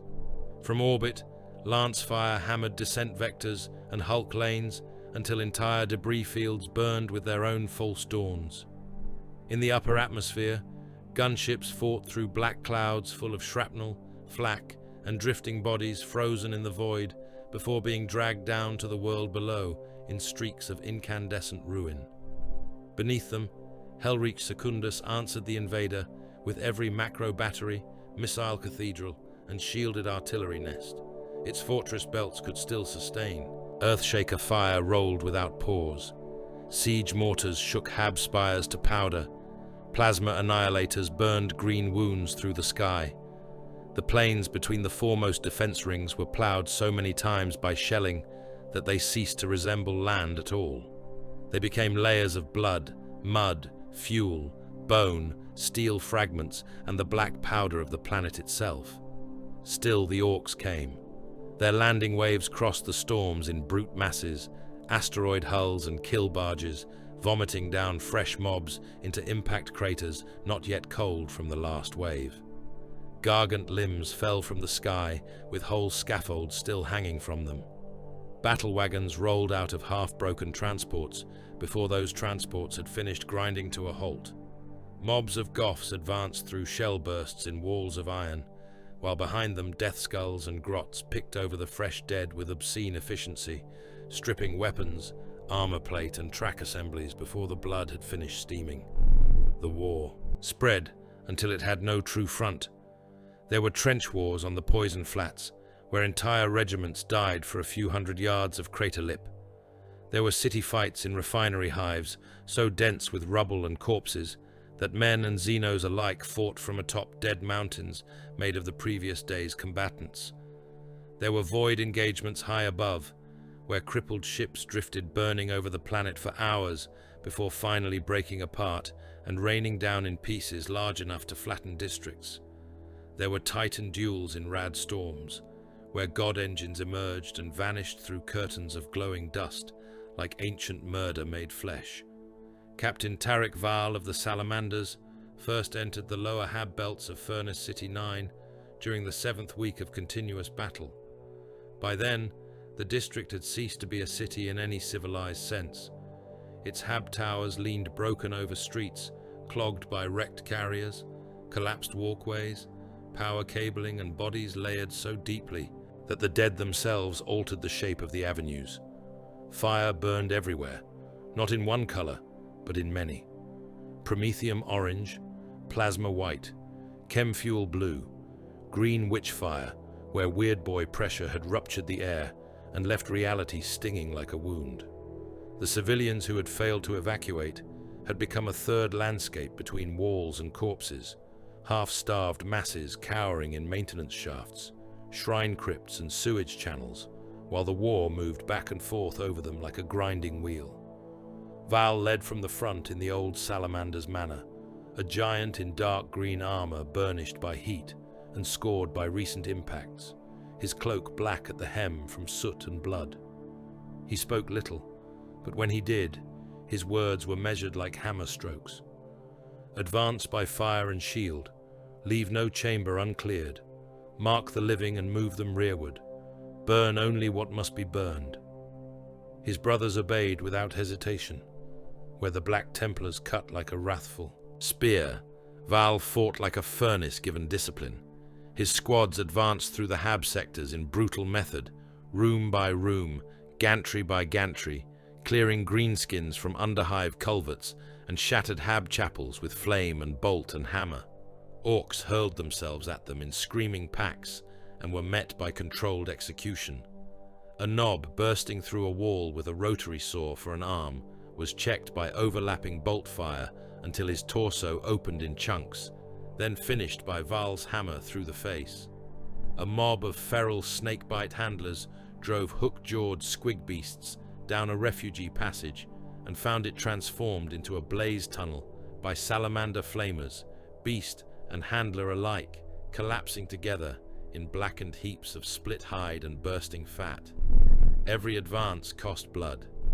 Every rescue came too late for many.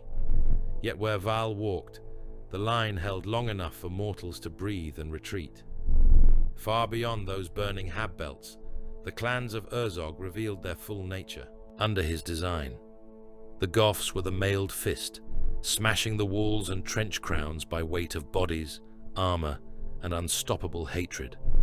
They came in slabs of blackened plate and iron discipline no common greenskin host should have possessed, hammering breach after breach until their dead formed ramps for the living. The evil suns tore through every gap with manic speed, buggies and bikes screaming over shell-torn ground, circling fortresses, slashing supply lines, and appearing where command swore no vehicle could have crossed in time. The death skulls haunted the rear of every battle, looting the wrecks even as battle still raged over them, stripping broken rust tanks into new gun platforms, hauling shattered void shield capacitors toward Mogrock's workshops, dragging amputated limbs, ration crates, armor skirts, and still-loaded heavy bolters into the green tide's endless appetite for useful theft. The blood axes moved in a fouler way. They slid through drainage canals, maintenance ducts, dead transit lines and abandoned labor camps, emerging behind artillery nests and field hospitals. More than once, a fortress line fought bravely for hours, only to discover that its ammunition trains had already been gutted by killers who wore stolen coats and moved in the smoke with appalling patience. The snakebites followed the war in its wake and filled the ruins with a more primal horror. They loosed packs of feral squigs into shelter vaults. They drove tusked beasts through broken hab blocks, so that survivors hiding from shellfire were torn apart by fang and horn before the main horde ever reached them. They seeded corpse-rich ground with new green growth and laughed as the soil itself turned traitor. Imperial artillery answered with everything the world possessed.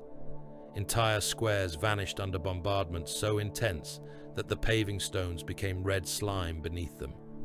Trenches collapsed atop the men holding them, and atop the orcs storming them, making no distinction between loyalty and appetite. One battery of basilisks fired until their recoil systems ruptured, their crews deaf and weeping blood, but still loading shell after shell, because the gun line in front of them had already dissolved into a place where fresh orc mobs marched over steaming remains before the blood could finish running into the drains. The shelling did not stop the green tide. It merely minced it. Herzog had numbers enough to spend lives like rain. Voss saw the truth of that from the command ridge at Bastion Salacium. He stood beneath layers of auger netting and drifting ash, while staff officers relayed coordinates to artillery and casualty returns to their own despair. Below him, on the plain called the Martyr's Reach by those who would never walk it again, a full division of Steel Legion armor executed a perfect fighting withdrawal beneath massed enemy pressure. Chimeras reversed by platoon discipline. Lehman Russ squadrons pivoted in staggered fire lines. Infantry screens fell back from trench lip to trench lip under covering barrages with a precision drilled into them through years of hard campaigning. They did everything correctly. They still died. A surge of weird boy power tore open the center of the line just as the withdrawal reached its narrowest point. Scabrot's choir had been brought to the front beneath chains and iron cages, dozens of swollen psychers convulsing under the pressure of the war field. Some burst as they advanced, their skulls detonating in showers of phosphorescent gore that only fed the charge into those nearest them. Others ignited from within and walked a few final paces as incandescent silhouettes before discharging their burden into the Imperial works. The first blast turned bunkers into vapor and hurled men into the air in liquid pieces. The second flashed across a whole trench regiment and boiled them alive inside their own skin. Voss watched soldiers tear at their collars and chest plates as steam burst from eye sockets, nostrils, and split lips. A third detonation struck an armor concentration and reduced half a dozen tanks to bubbling shells while their crews fused into the interior plating. Through that screaming white-green slaughter, the orcs charged. Voss closed his eyes for the barest instant. Courage, he thought, was still holy. It was still necessary. It was still the only currency the Imperium had ever possessed in abundance. But courage alone did not stop this. Courage did not diminish an enemy who became stronger by the hour merely because the war around him had grown worthy. When he opened his eyes again, he found himself staring at one section of the front where the smoke had drawn back from something enormous. Knighthouse Merovin had committed its lance there, 4 towering engines striding through the haze with banners torn and ion fields snapping blue over their armor. They charged to blunt a breakthrough where Goth mobs had finally breached the 4th trench ring and were pouring into the corridor beyond. Thermal cannons lit the plain. Avenger rounds reaped green bodies in swathes. Reaper chainswords scythed battle wagons apart and flung broken crews in red arcs through the mud. Then, Herzog entered the killing ground. He did not rush like a beast maddened by challenge. He studied. Even at that distance, Voss could see it in the cadence of his movement. The Krork advanced beneath a moving storm of bodies and wreckage, letting mobs surge where their deaths would force the knights to commit angle and pace.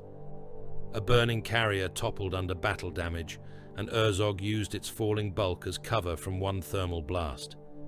He emerged through the fire-black smoke at the exact heartbeat when the nearest knight had overstepped into churned ground thick with corpses and tracked debris. He struck low first. A slab of mangled armor plate taken from some dead tank became a bludgeon in his grip. He drove it into the knight's knee assembly. With catastrophic force, the joint exploded, pistons sheared. The war engine stumbled and listed.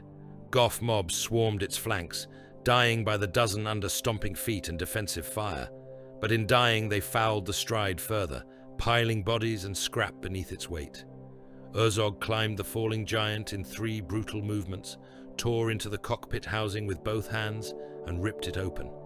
The princeps within had time only to raise one arm before Herzog seized him and dragged him out in a spray of shattered plasteel, atomized blood, and nerve fluid. What remained of him burst across the engine's shoulders like thrown meat. The other knights closed, guns blazing. Herzog dropped from the corpse of the first and let the second's cannon blast annihilate the wreckage where he had stood an instant before. Then he baited them into narrowing their own maneuver space, forcing them to track him over ground already clogged by battle wagons, dead mobs, and their own fallen brothers. Ruin. One was crippled by concentrated artillery before it could strike home. Another took a boarding rush of meganobs to the torso and spent its final seconds carving itself open, trying to dislodge them. By then, a wounded warhound titan was bearing down from the titan corridor, Vox shrines shrieking rage through the storm. It had already lost one weapon arm, its flank armor smoked from previous impacts. Yet it remained a god machine, head lowered, voids guttering, stride still terrible enough to shake trenches into fresh collapse. Its turbo weapon vomited ruin through the front ranks of the greenskin horde, turning dozens to red vapor and punching a molten channel through the wreck field. Most commanders would have sent mobs to drown it. Herzog hunted it. He let the warhound chase him into its own dead ground, where wreckage from the night lance and the corpses of hundreds of orcs narrowed its path. He used surviving mobs not as a blunt swarm, but as chaff and obstruction, forcing the Titan's attention outward while he vanished beneath plumes of shell smoke and rad dust. At the moment the warhound's crippled gait brought its forward leg down onto a mound of unstable debris, Herzog erupted from beneath that cover and drove upward with all the murderous strength of his kind's forgotten apex. The damaged leg assembly burst apart. The Titan shrieked in vox and machine howl as it crashed to one side, grinding down through armor, bodies, and shattered masonry. Herzog was already on it. He climbed the falling flank like a siege beast ascending a wall. Servitor guns stitched him. Defensive arcs detonated around him. None of it stopped him. He reached the cockpit vault, plunged both arms into the rent where battle damage had already weakened the frame, and peeled it open with a bellow that rolled across the plain like a verdict. Inside, the princeps and moderati were visible for one hideous instant in their thrones and nutrient lines. Then Herzog reached in. What he tore free did not remain recognizably human for long. Blood atomized in the heat and pressure. Neural cables snapped in coils. A portion of the princeps' torso struck the canopy edge and burst apart there, showering the inside of the cockpit with pink mist and bone splinters. The warhound's death scream shook men to their knees over half a continent. Even the Titans could bleed, and once the men of Helicundus saw that, something vital in the soul of the counter-offensive went dim. Still, the war did not end. It only deepened. Marshal Routh of the Black Templars and Captain Tarek Val of the Salamanders met in the lower transit hell beneath Bastion Salatium, where command had finally triangulated the center of greenskin control. Each had lost brothers. Each carried fresh scars upon armor and flesh. There was no warmth in their meeting, but there was clarity. "We strike together," Routh said. Val inclined his helm. "Until the objective is reached." Their combined assault punched through districts no ordinary human force could have crossed and lived. Templars carved the direct route, every step a sermon written in bolt fire and severed limbs. Salamanders held the flanks, burned kill nests out of hab shells, dragged surviving civilians clear where they could, and advanced with the inexorable discipline of men who understood both wrath and burden. They cut through Goth bodyguards, blasted apart looted bunkers, and killed their way over drifts of orc dead so deep the boots of the fallen sank into the open chests of those beneath. At last, they broke through a curtain wall of scrap and smoke, and saw the thing toward which the whole front had been bending. It was not a fixed citadel. It was moving. A mountain of scrap iron, hooked gantries, furnace mouths, hanging corpses, chain lifts and roaring engines crawled behind the greenskin line on tracks broader than Hab avenues. It bore weapon towers and crude shrine faces welded from looted statuary. Human and Xenos dead swung from meat hooks beneath its overhangs. Great cranes lifted fresh wreckage into open foundry moors even as the engine advanced. At its summit, ringed by banners of flayed hide and surrounded by his chosen court, stood Herzog upon a raised forge throne that travelled with the war like a conquering altar. Routh stopped only for a breath. "By the throne," one of his sword brethren said. Val's voice came low and iron-hard. "It is not merely leading the war, it is manufacturing the next one while this one burns." They pressed on, but the revelation had already done its work. This was no horde to be decapitated by one glorious charge. This was an ecosystem of conquest dragged forward on iron treads and fed with the dead of both species.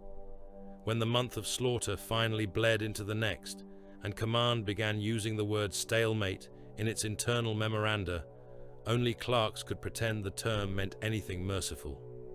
Hellreach. Secundus still stood, yes. Some fortresses remained in Imperial hands. Some void guns still fired. Titans yet strode the corridors. The banners of the Imperium had not all been trampled into the ash, but the ground between the armies had become a continent of corpses. Burning tanks lay half sunk in mud made from blood and pulverized flesh. Broken Titans rusted beside cathedral ruins and trench lines that no longer had names because everyone who had named them was dead. Night wrecks stood like tombs in the smoke. Mushrooming spore clouds rose from corpse mountains and shell craters alike, drifting on the poisoned winds toward the next generation of war. Across the plains, fresh green growth had already begun forcing itself through the red filth. Helriach Secundus had not fallen. It had become the kind of battlefield from which worlds never truly recover. The revelation came to Magos Enoch Halix, not as insight, but as surrender. For many weeks he had pursued the buried logic of Herzog's awakening through fractured noospheric echoes, corrupted telemetry, tomb fragments ripped from the dead moon beneath the ash, and battlefield resonance logs taken from every world the greenskin tide had defiled since. He had prayed to the Omnissiah in Binharic pulses until prayer and computation became indistinguishable. He had burnt out 3 logic engines and 2 attached Lex mechanics. He had cut apart recovered vault shards with atomizing beams and read the scars within them like a priest reading entrails. What he learned did not comfort him. It merely arranged horror into a shape men of rank could no longer ignore. The ancient stasis complex beneath the ash had not been a prison. It had been a key. Halix stood in the undervault command sanctum beneath Helriach Secundus, while hololithic strata burned around him in layers of emerald, white, and blood-red notation. Deep scans taken beneath the front had exposed patterns too immense to be natural and too coherent to be, dismissed as buried infrastructure of human origin. Beneath the fortress belts, beneath the trench continents, beneath the Titan corridors and the screaming graveyards of the last months of war, there ran a structure older than any hive, broader than any cathedral district, and shaped according to the same impossible principles as the dead moon's tomb. A planetary engine, not a machine in the narrow sense of pistons and drive shafts, but a continental architecture of buried conduits, chambers, resonant monoliths and core matrices meant to gather and amplify something more primitive and more terrible than power alone. WAAAGH force. The word itself offended Helix, but the data would not bend to sanctified vocabulary. Wherever Herzog made war at sufficient scale, the local greenskin field thickened beyond accepted norms.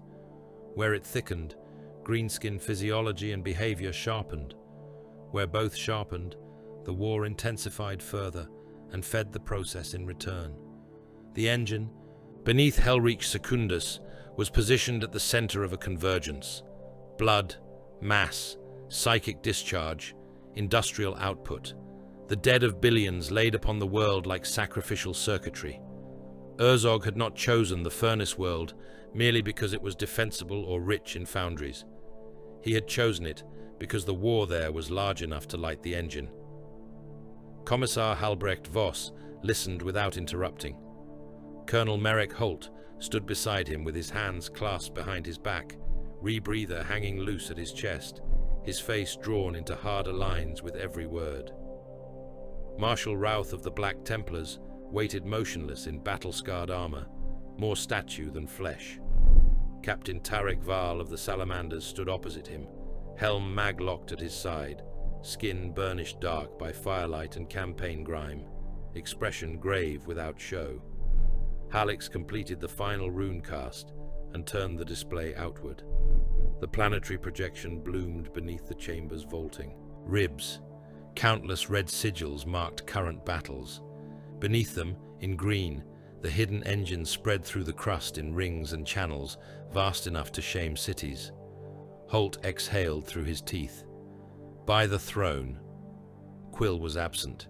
Sector Command had withdrawn to upper bunkers and hardened void relays days earlier, already thinking in terms of aggregate loss and posthumous victory claims. The men in this chamber had been left with the burden of action because they were near enough to die carrying it out. Voss broke the silence first. State the consequence. Halix's voice emerged in its usual metallic monotone, which only deepened the blasphemy of the content. If activated at full intensity, the buried engine will not alter every greenskin organism instantaneously. This is not thaumaturgic transfiguration, it is acceleration, a sector-wide amplification pulse through the extant greenskin field. Heightened propagation, heightened adaptive pressure, heightened retention of advantageous war traits. Holt's brow tightened, in language fit for soldiers. It will make future greenskins larger, said Val, interpreting with brutal economy. Sharper, harder to kill, faster to learn war. Halix inclined his head. Correct. Not in one night, but sooner, more often, at scale. Routh's eyes hardened. An evolutionary summons. Yes, said Halix, a civilizational war cry. No one in the chamber mistook what that meant. The Imperium had endured Orc empires before. It had bled for every inch against their numbers and their savage genius. But this would not be merely another swelling of the breed. It would be a forced upward lurch, a sector taught to remember a more terrible version of itself. Holt looked at the projection as though trying to find mercy somewhere in its geometry, and failing. Then the war above is already secondary. Ground victory is irrelevant without engine destruction, Halix replied. And Herzog must die. If either survives the other, continuation probability remains unacceptably high. Voss gave a slow nod. Then we stop trying to win the battle and start trying to end the future. That was how the last command cell was formed. No proclamation announced it. No choir sang over the decision. 5 men merely stood beneath a world of burning iron and agreed to commit an act dark enough that history, if history survived, would dress it in nobler language than it deserved. Hold the final line. Penetrate the engine beneath the war front. Prime a detonation great enough to scour the buried architecture, even if it immolated every defender still fighting above. Holt would command the last surface withdrawals and feed the remaining Steel Legion strength into a line no sane tactician would call defensible, only necessary. Voss would hold discipline together with execution, terror, and whatever remnants of faith still answered to the throne through smoke and mass death. Routh and Val would spear the descent force once the undervault breach was opened, for no lesser warriors could be trusted to reach the engine's heart through what waited below. Halix would guide them there and prepare the machine heresy required to turn the planet's own suffering into the charge that would unmake its hidden purpose. Above them, perhaps sensing the shape of opposition, if not its exact form, Herzog drove the war into true apocalypse. The greenskin assaults ceased pretending at operational pauses. No more measured intervals, no time for the wounded to crawl backward, no breath for guns to cool. He ordered attack not for ground now, but for mass and momentum. The line must break somewhere, everywhere, and the blood must keep running. Every death, greenskin or human, fed the pressure. Every fortress breached, every trench filled, every bunker shattered into meat and sparks. Herzog no longer sought merely to conquer Helicundus. He sought to drown the buried engine in enough war that awakening it became inevitable. The orcs nearest him changed fastest. Voss noticed it first in captured Vox snippets and the last words of dying scouts. The enemy speech was still coarse, still foul with crude boasts and iron laughter, but there was more structure to it now, less random bellowing, more clipped command. Orders passed between knobs with ugly efficiency. Target choices improved. Gun lines began prioritizing munitions carriers, medici stations, and command vehicles with a consistency that should have been beyond them. Packs of boys moved with stronger cohesion under fire, not merely following the biggest brute within arm's reach, but keeping purpose through smoke and shelling, as though some older instinct had found fresh purchase in their skulls. Worst of all was the joy. Orcs had always loved battle, loved the noise, the impact, the sheer exuberant brutality of it. But in these changed mobs, Voss began to see something colder. They still laughed when they killed. Yet the laughter had a thinner edge, a sense not of simple blood-mad pleasure, but of vindication, as if slaughter were no longer recreation, but proof that an inheritance was being restored. Scabrot's choirs raved openly of it. The weird boy prophet had become a shrieking icon, dragged from front to front, in chains thick as anchor links, surrounded by lesser psychers, who died by the score and were replaced by fresh howling vessels. His skull looked fit to burst at every moment. Green fire leaked constantly from between his teeth. When Herzog came near, Scabrot would arch backward until vertebrae cracked and scream in a voice layered with older echoes. "We was made for dis," he shrieked over one battlefield, moments before his choir boiled an entire bunker chain into white slag and bubbling men. Not for little scrap, not for little bosses, not for running wild in ruins like half-brained beasts. This is what we was for. Big war, endless war. The whole black sky choked green. Then his own face split along one cheek from the pressure, and still he laughed. Mogrok Sparkskull answered the apocalypse with industry fit for nightmares. His forge throne complex now crawled in the wake of Herzog's line like a moving underworld. From it came the greatest engines yet birthed by the rising race.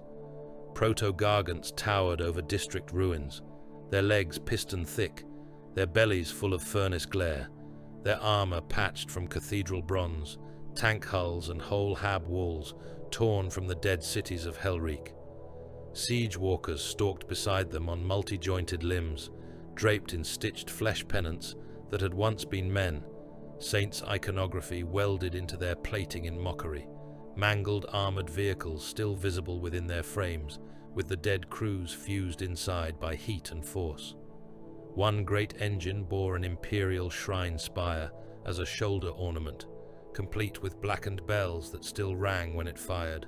Another mounted rows of chained bodies under its gun decks, so that the dead slapped wetly against the metal with every stride. Mogrok capered beneath them in a storm of sparks, screaming at grots, electrocuting lazy mechs, and caressing the hulls of his new monstrosities with mechadendrites slick in blood and lubricant.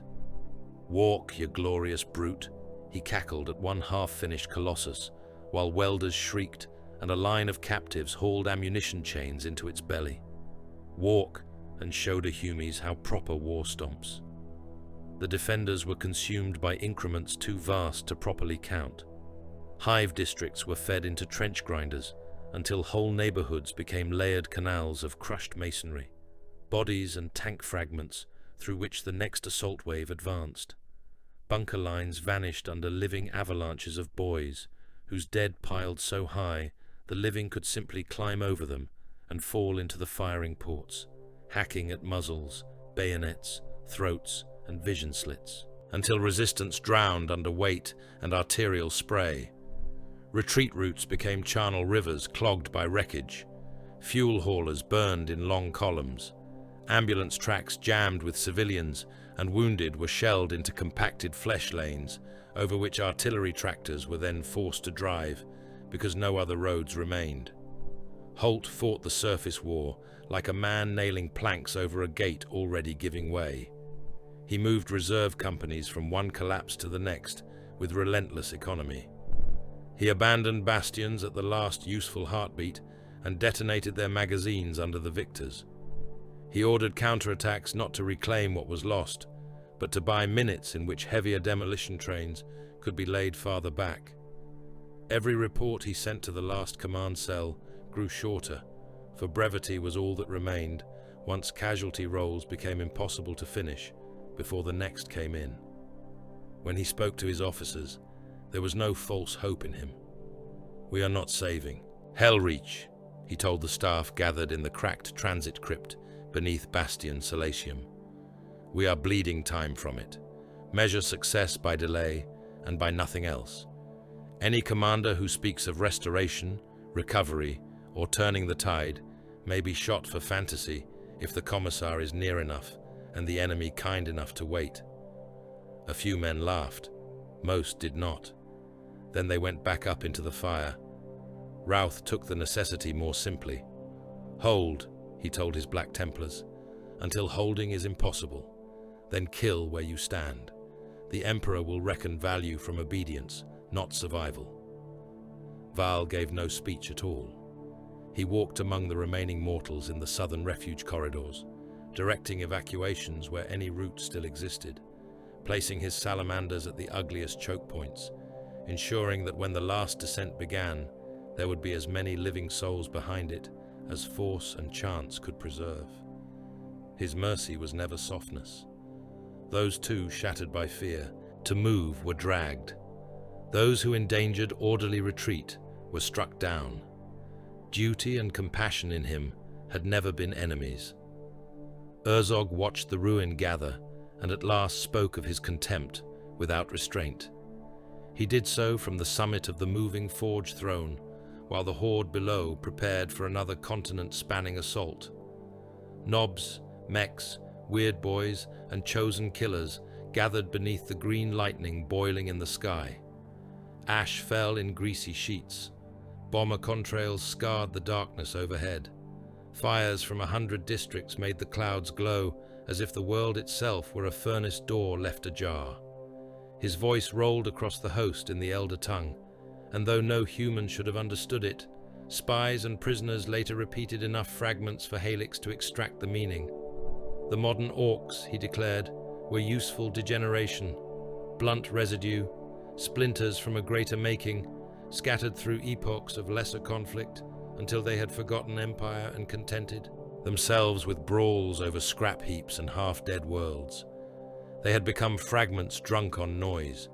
He would teach them magnitude again, through suffering, through obedience, through war without end.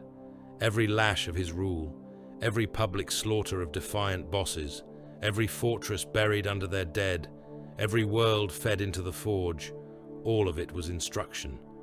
They would remember not through wisdom, for he held wisdom in contempt, but through endless victorious violence. The horde answered with a roar that shook soot from the sky. Voss heard recordings of the speech in the last command cell and said nothing for a long while. At length he muttered, "He despises them. That is the marrow of it. He does not love the species he is remaking. He simply believes it should be greater, and he is willing to drown a sector proving the point." Routh's lip curled. A fitting creed for Xenos. "No," said Halleck softly, cogitator runes burning in his lenses. "A fitting creed for Empire." When the hour came, It came without grandeur, no trumpets, no full assembly, no final blessing beyond those the men carried within themselves. Beneath the battlefield, under layers of collapsed tunnels, shrine crypts, buried rail arteries, and ancient machine chambers awakened by the pressure of Urzogh's war, Helix opened the route into the tomb engine. The breach yawned as a dark throat rimmed in old black stone and lines of green light that pulsed like arteries remembering blood.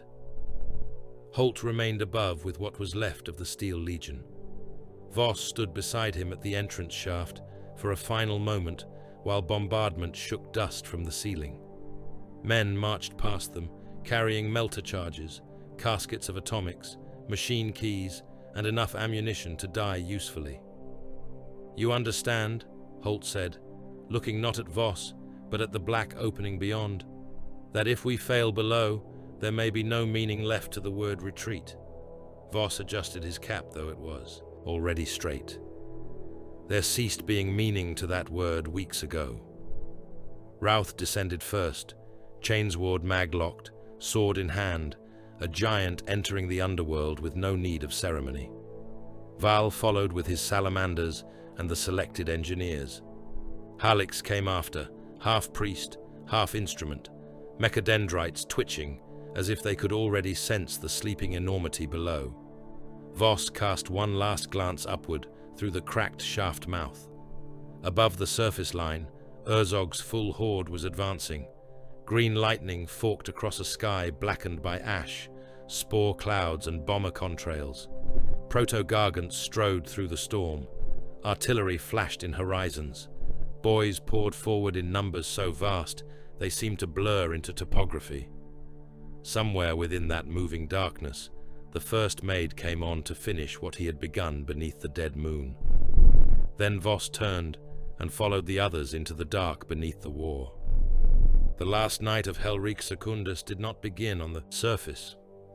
It began in the dark beneath the war, where Magos Enoch Halix led the chosen remnants of the Imperium through a wound in the world's foundations and into architecture that no human hand had raised.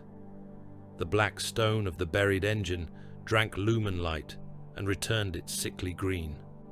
The walls were seamless, except where veins of old radiance pulsed through them in slow, heart-like throbs. Beneath the tread of ceramite boots and the grinding tracks of charge sleds, there came at measured intervals a vibration so immense that it could not be machinery alone. It felt like pressure gathering in the bones of a planet. Commissar Halbrecht Voss walked beside Helix with bolt pistol in one hand and power saber in the other. Dust and old blood silvered his coat. Behind them came the selected engineers, sappers, Skitari survivors, and the machine attendants burdened with melter charges, atomics, ignition keys, and cables thick as a man's wrist. Farther back, the rear guard fired in, disciplined bursts into the tunnels they had already cleared, for the underways were no longer empty. Greenskins had found them. Greenskins always found war. Above them, beyond miles of bedrock and dead conduits, the fortress guns still spoke. Colonel Merrick Holt stood in the armor corridor east of Bastion Salacium, where the final surface line had been reduced to a canyon of collapsed walls, overturned chimeras, and burning ammunition carriers. The corridor had once been a transit lane broad enough for tank brigades.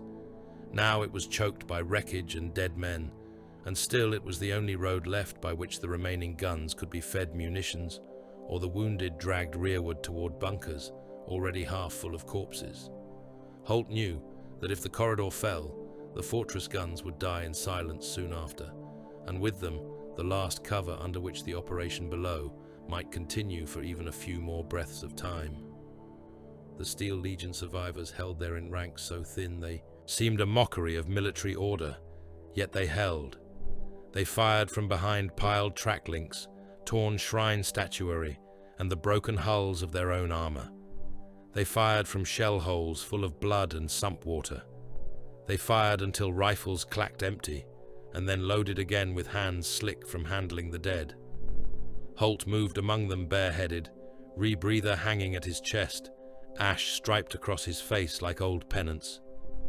"Keep the corridor open," he told them, again and again, as if those 4 words contained the whole creed of soldiering. Not for the wall, not for the guns, for the men below. Nobody asked who was below anymore. They knew only that the order had not yet changed, and so the order remained holy. Higher still, in the void, Admiral Corvin Drell fought for the right to burn his own world. The battle group above Helicundus had been cut to ruin over months of war. Hulls that remained spaceworthy did so by stubbornness, faith, and patchwork. Their flanks were open to vacuum in places. Their lance decks had been staffed by reserve crews and half-recovered wounded. Their ammunition shrines were low enough that each broadside now carried the weight of a final prayer. Yet they still formed a line between the planet and the incoming greenskin hulks, because the scouring packages had to be armed, the firing lanes had to be cleared, and the command codes authorizing exterminating fire could not be executed while kill cruisers and junk moons still crowded the orbital dead ground. Drell watched a cruiser beside his flagship take a plasma wound through the midships and fold inward in silence before the delayed blossom of flame tore it apart. "Hold your line," he said into the command vox, and his voice came back to him from a dozen damaged ships with different accents, different prayers, one obedience. "We buy them minutes, spend them cleanly." In the dark below, Helix halted before a vast aperture opening over a gulf of green light. He cast data sigils into the air, and the machine attendants set their burdens down. Across the chasm, black bridges stretched toward a central mass, half buried in the planet's mantle, a core shaped not like any engine the Mechanicus had sanctified, but like a petrified star split open and made to dream. Runes moved across its skin. Whole chains of them lit and died in time with that deep planetary pulse. Voss stared into the abyss. "That is the heart." "No," Helix said. "It is the throat." Then the first greenskin charge hit the rear guard. The tunnel behind them became a furnace of muzzle flare and roaring voices. Goff knobs smashed into the Skitarii line and were met by point-blank galvanic fire that blew limbs from sockets and torsos into wet strings of meat and wire. One knob still reached the line without a lower jaw and tore a Skitarius in half before a meltergun turned him into a puddle of burning fat and liquefied armor. Voss pivoted, put a bolt round through. The eye of a charging orc, then another through the chest of a sapper trying to run. "Back to the line," he barked as the man folded. "The dead below have more use than cowards above." No one else broke. At the surface line, Holt heard the greenskin engines before he saw them. The corridor walls shuddered. Dust fell from fractured vaulting. Then battle wagons smashed through the outer manufactorum face in a hurricane of ferrocrete, sparks and steel plate, their rams grinding over the dead, their gun decks vomiting tracer fire into the packed defenders. Boys poured behind them through the breaches in such numbers that for a few seconds they looked less like individual creatures than a single green fluid forcing itself through cracks in stone. "Fire," Holt said, and the corridor became annihilation. Heavy bolters tore the first ranks apart. Crack missiles punched battle wagons open, so the crews inside burst outward in showers of red pulp and splintered plating. Laser guns flashed until the air itself seemed stitched with red thread. Men died where they stood, and the ranks closed over them. A Steel Legion sergeant climbed onto a burning chimera to keep his autocannon firing after both his legs had been ripped away. He continued until a slug the size of a child's head struck him full in the chest and turned him into a rain of coat cloth and meat. The battle wagons kept coming. One struck a collapsed support and slewed sideways. Holt leapt onto its hull as it ground forward, jammed his pistol into the slit of its driver vision plate, and emptied the magazine. The wagon screamed left, smashed into the corridor wall, and opened like rotten fruit under the fire of his men. Orcs spilled out a flame. Holt shot one in the throat, stabbed another through the face with his field knife, then fell backward off the wreck as a power claw came for him. 2 troopers dragged him to his feet. Neither survived the next heartbeat. In the void, Drael's line broke and held and broke again. A kill cruiser rammed 1 frigate amidships, and the 2 ships locked together in a spinning blossom of gunfire, boarders, and venting souls. The flagship's lance batteries carved open an approaching hulk, only for 3 more to lumber through the debris cloud behind it. Bomber wings fell on both sides like insects cast into a furnace. Every minute bought was paid for in reactor screams and tumbling wrecks. The Master of Ordnance leaned close to Drael through the smoke of overloaded consoles. Scouring packages are ready. Firing corridor remains contested. Then clear it. With what, Lord Admiral? Drael did not look at him. With the last of us. Far below, the kill team split. Helix's readings had found 2 routes into the deepest architecture.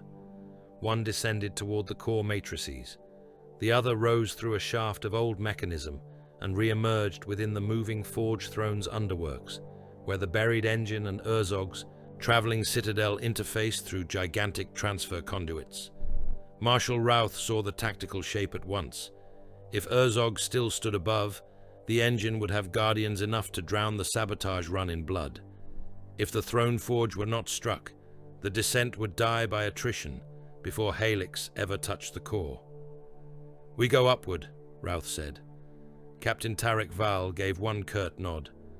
"And hold the beast at its own altar." They took the Terminators, the surviving Sword Brethren, Val's chosen Salamanders, and such sappers as still had strength to carry breaching charges. There was no ceremony to the parting. Routh clasped Voss by the forearm. Val placed his helm upon his head and turned toward the ascent shaft. "Complete the task," he said. Voss answered, "Kill loudly enough that we know where to place the blame." Then the Space Marines went upward into heat and thunder. What awaited them inside the Throne Forge was not a fortress in any human sense, but a moving factory of conquest built atop a wound in the world. Gantries swayed over furnace pits. Conveyor hooks dragged corpses toward grinders. Chains of ammunition clattered overhead. Grots screamed as they hauled shells and severed limbs with equal industry. Knob bodyguards guarded the inner lifts in ranks of iron and scar tissue. Meganobs stood like bunker emplacements around the higher platform, where Urzog's Forge Throne loomed beneath banners of hide and saint bone. Routh hit the first bodyguard rank like judgment. His power sword cut a blue-white line through the smoke and opened the lead knob from hip to jaw. Val and the Salamanders came in on the flanks with flame and hammer, turning gantries into meat-bathed furnaces. Terminators advanced through volleys of crude gunfire that sparked from their plate like hail from a cathedral door. At that range, the combat became too close for grandeur. Chain blades bit, snagged on rib cages, tore free in showers of marrow and black blood. A Salamander veteran drove his combat blade into the eye of a Meganob and was himself pinned to a bulkhead by a claw that entered through his abdomen and came out carrying lengths of spine. A sword brother took an axe through the helm, fought on blind and spurting, then died only when a second knob stamped his chest plate inward until it ruptured and filled his own gorget with blood. They climbed over the dead and were buried in more. Below, Helix and Voss reached the engine core too late. The bridge over the chasm shook beneath their boots as the pulse deepened. Green light ran now not in slow intervals, but in accelerating waves. The core had opened. Plates peeled aside along its surface. Within, colossal organs of resonance throbbed with captive energy. Halix's mechadendrites lashed wildly as they interfaced with nearby control nodes. Runes flooded his vision. He went rigid. "It has begun," he said. Voss did not ask him to repeat it. "Can you stop it?" Halix's voice came in broken clicks. "Not halt, only rupture. The charge must go now. Delay increases propagation amplitude." Voss looked upward, though stone and war hid the sky. Above them, Routh and Val were still fighting. Holt still held the corridor if he yet drew breath. In orbit, Drail still kept ships alive, only so this command could mean something. Honor would have demanded time. Time for extraction. Time for warning. Time for the impossible fiction that duty and mercy might both be served. There was no time. Voss keyed the command rune for the surface vox and found only static, screams, and fragments of dying channels. He could have tried longer, could have sent another call, could have let men above believe they had more moments than they did. Instead, he made the choice that history would flatten into one line and call necessary. "Prime everything," he said. A sapper stared at him as if he had misheard. "My Lord Commissar, the Astartes are still engaged. The surface line is still occupied. The fleet has not yet cleared for full fire." Voss turned his head, and the man flinched before the expression there. "They will die either way," Voss said. "This way the sector may not." He opened the general command channel and spoke into it, though he knew few would hear and fewer still understand through the roar. "By authority vested in me under Extinction Protocol and in the Emperor's name, detonation is ordered now. No recall, no further withdrawal. Burn the world." He thumbed the final activation key himself. At the armor corridor, Holt felt the planet move before the charges bloomed. Not from shelling, not from Titans dying, from below. A deep and impossible shudder rolled up through the foundations and knocked men sideways. The battle wagons still coming through the breach seemed to hesitate, not from reason, but from instinctive unease. Every orc in sight gave voice at once. Not a cheer, not a war cry. Something more primal and confused. Then the walls split. Green-white light punched up through the corridor floor, in a line so bright it cast the men there as black paper shapes for one final instant.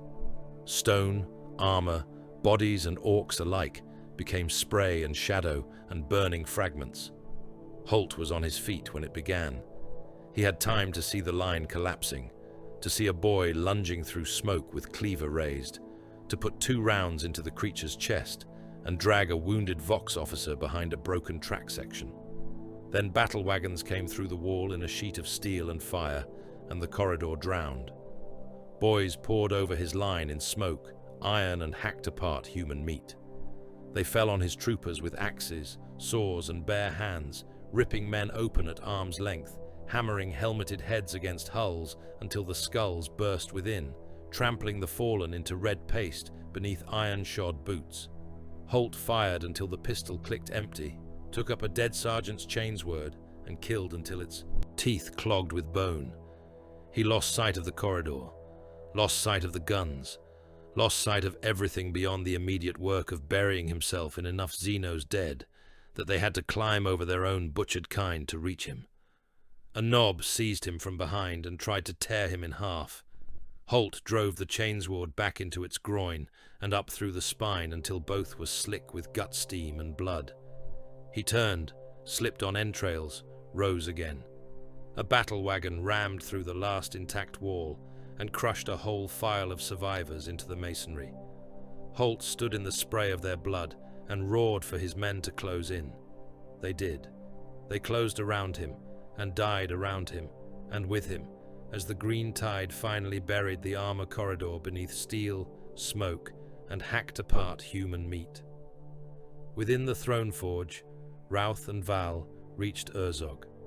He stood upon the forge platform amid his chosen dead and the burning wreckage of his own defenses, vast beyond the scale of even the Terminators approaching him. Bracca Ironjaw lay nearby in halves. Mogrok Sparkskull shrieked from a lower gantry where fire consumed his workshops. Scabrot's choir had erupted somewhere in the underworks, and green witchlight was now boiling through the furnace mouths like the planet's own diseased breath. Herzog himself seemed untouched by it all, except insofar as slaughter had made him more complete. Routh charged first. His power sword struck Herzog across the chest and sheared armor, flesh and old scar tissue in a line that would have killed almost any creature living. Herzog caught the return stroke in one hand, crushed the blade housing until it burst in blue sparks, and punched his other fist through Routh's shoulder guard. Ceramite split like stamped tin. Bone and meat came with it. The marshal was hurled across the platform, hard enough to cave in a furnace railing. He rose again on one knee, blood filling the ruin of his arm, and spat a curse at the Xenos. King. Val met Herzog a heartbeat later, with Thunderhammer raised. The blow struck the Krorks' jaw and cracked the platform beneath both of them. Herzog staggered a single pace. Then he snatched a severed knob arm from underfoot and swung it like a club into Val's helm. The salamander reeled. Herzog followed with a torn chain axe taken from a dead bodyguard, smashing it into Val's breastplate until adamantine buckled inward and blood burst from the captain's mouth inside his Vox grill. The remaining Terminators piled in. Herzog killed them almost casually. One he gripped by the gorget and hammered face first into the deck until the helm flattened and the corpse kept twitching out of machine habit. Another he tore open at the abdomen, reaching through broken Terminator plate to drag out a wet armful of organs and hot cables. A third buried a power fist in Herzog's ribs and was rewarded when the Krork ripped the weapon arm free at the shoulder and beat him to death with it. Routh came again, roaring litanies, and drove a combat blade deep into Herzog's throat where the sword had failed. Herzog answered by closing a hand around the marshal's head and crushing. The helm split, bone gave, the body dropped still clutching the knife. Val saw it and attacked like a furnace door blown outward. He and the last salamanders crashed into Herzog together under a storm of bolter fire and sparks. For a few impossible heartbeats, they held him. Then the detonation reached upward through the buried engine. In the core below, Hallex finished the last sequence, just as the world broke. The engine pulse, already building, surged through its final thresholds and met the planted charges at the same instant. The result was neither controlled demolition nor clean overload. It was a planetary convulsion. The core split open in a chain of green-white catastrophe that leapt through conduits, chambers, and ancient resonant veins faster than thought. Bridges vaporized, caverns turned inside out. Helix vanished in a storm of incandescent fragments and data shriek as the machine he had spent himself understanding died around him. Voss was hurled backward into void and smoke, striking black stone, rising half-blind, seeing for one impossible heartbeat the whole chasm beneath him become a rising sun. Then the psychic scream hit. It blasted through every orc mind in system, a species pain older than language, not death alone, but interruption. A birth cry strangled halfway into the dark. Greenskins on the surface clutched their skulls and burst apart. Weird boys ignited like signal flares. Mobs dropped their weapons and howled blood through their tusks. Ships in orbit lost helm discipline as crews convulsed and tore at their own heads. The buried engine ruptured upward through the planet, splitting hive foundations, throwing fortress districts into the air in slabs, hurling bastions over end like children's toys. Green-white columns punched through clouds, through smoke, through void lanes. The throne forge disintegrated from beneath. Furnace decks collapsed. Hook gantries became shrapnel storms. Plasma bloom rolled across the platform, where Val and Herzog still fought amid the last living space marines. Herzog was not defeated in any warrior's clean fashion. He was still killing when the world took him. Val saw him through a rain of molten iron and flying corpses, wounded in a dozen places, half buried by the collapse, still dragging himself toward fresh enemies with one hand, while the other held the broken torso of a salamander as a makeshift bludgeon. Orbital lance fire pierced the cloud ceiling above as Drail's survivors finally cleared their firing corridor and poured exterminating ruin downward into the rupture zone. The platform split. The forge mountain caved inward. Shockwaves broad as continents rolled outward. Herzog vanished into collapsing metal, plasma glare, falling masonry, and the detonation of his own war made. Geological. In orbit, Drail never saw the final impact of his fire. The flagship died under return volleys from a hulk already aflame. His last order was to continue firing until there were no more guns to answer. Some ships obeyed beyond reason. Some were swallowed by the rising energy wash from the world below. Some drifted burning into the black, with crews too dead to know victory had been signaled. When the fires settled enough for the Imperium to count anything, it called Helicundus a victory. That was the word entered into ledgers and histories. Victory, containment, sector preservation, the greenskin convergence broken, the apex Xeno's leader presumed annihilated, the planetary engine destroyed before full maturation, appropriate honors recommended for the dead, whose names could still be recovered. It was true only in the corpse sense. Worlds were burned hollow, armies were gutted, hives were left uninhabitable, their underworks poisoned by rupture, spores, and the seepage of old impossible energies. The Black Templars lost whole companies with no bodies left to entomb. The Salamanders recovered fewer still. Steel Legion regiments became casualty ratios, without surviving officers to contest the numbers. The fleet above Helicundus became a graveyard of tumbling wrecks. Gathis Magna remained a charnel furnace. The Armageddon reaches seethed with new infestations, and across the sector, wherever Urzogh's campaigns had passed long enough for the blood to soak in, the soil remembered. For the pulse had not wholly died with the engine. It had escaped in ragged measure, enough to seed the future with its malice.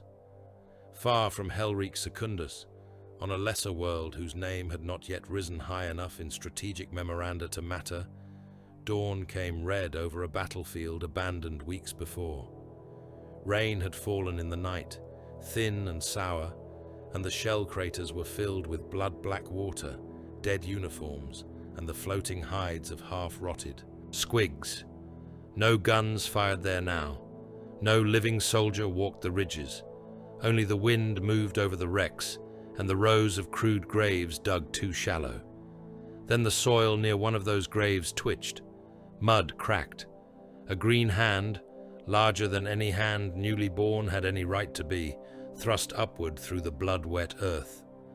Another followed.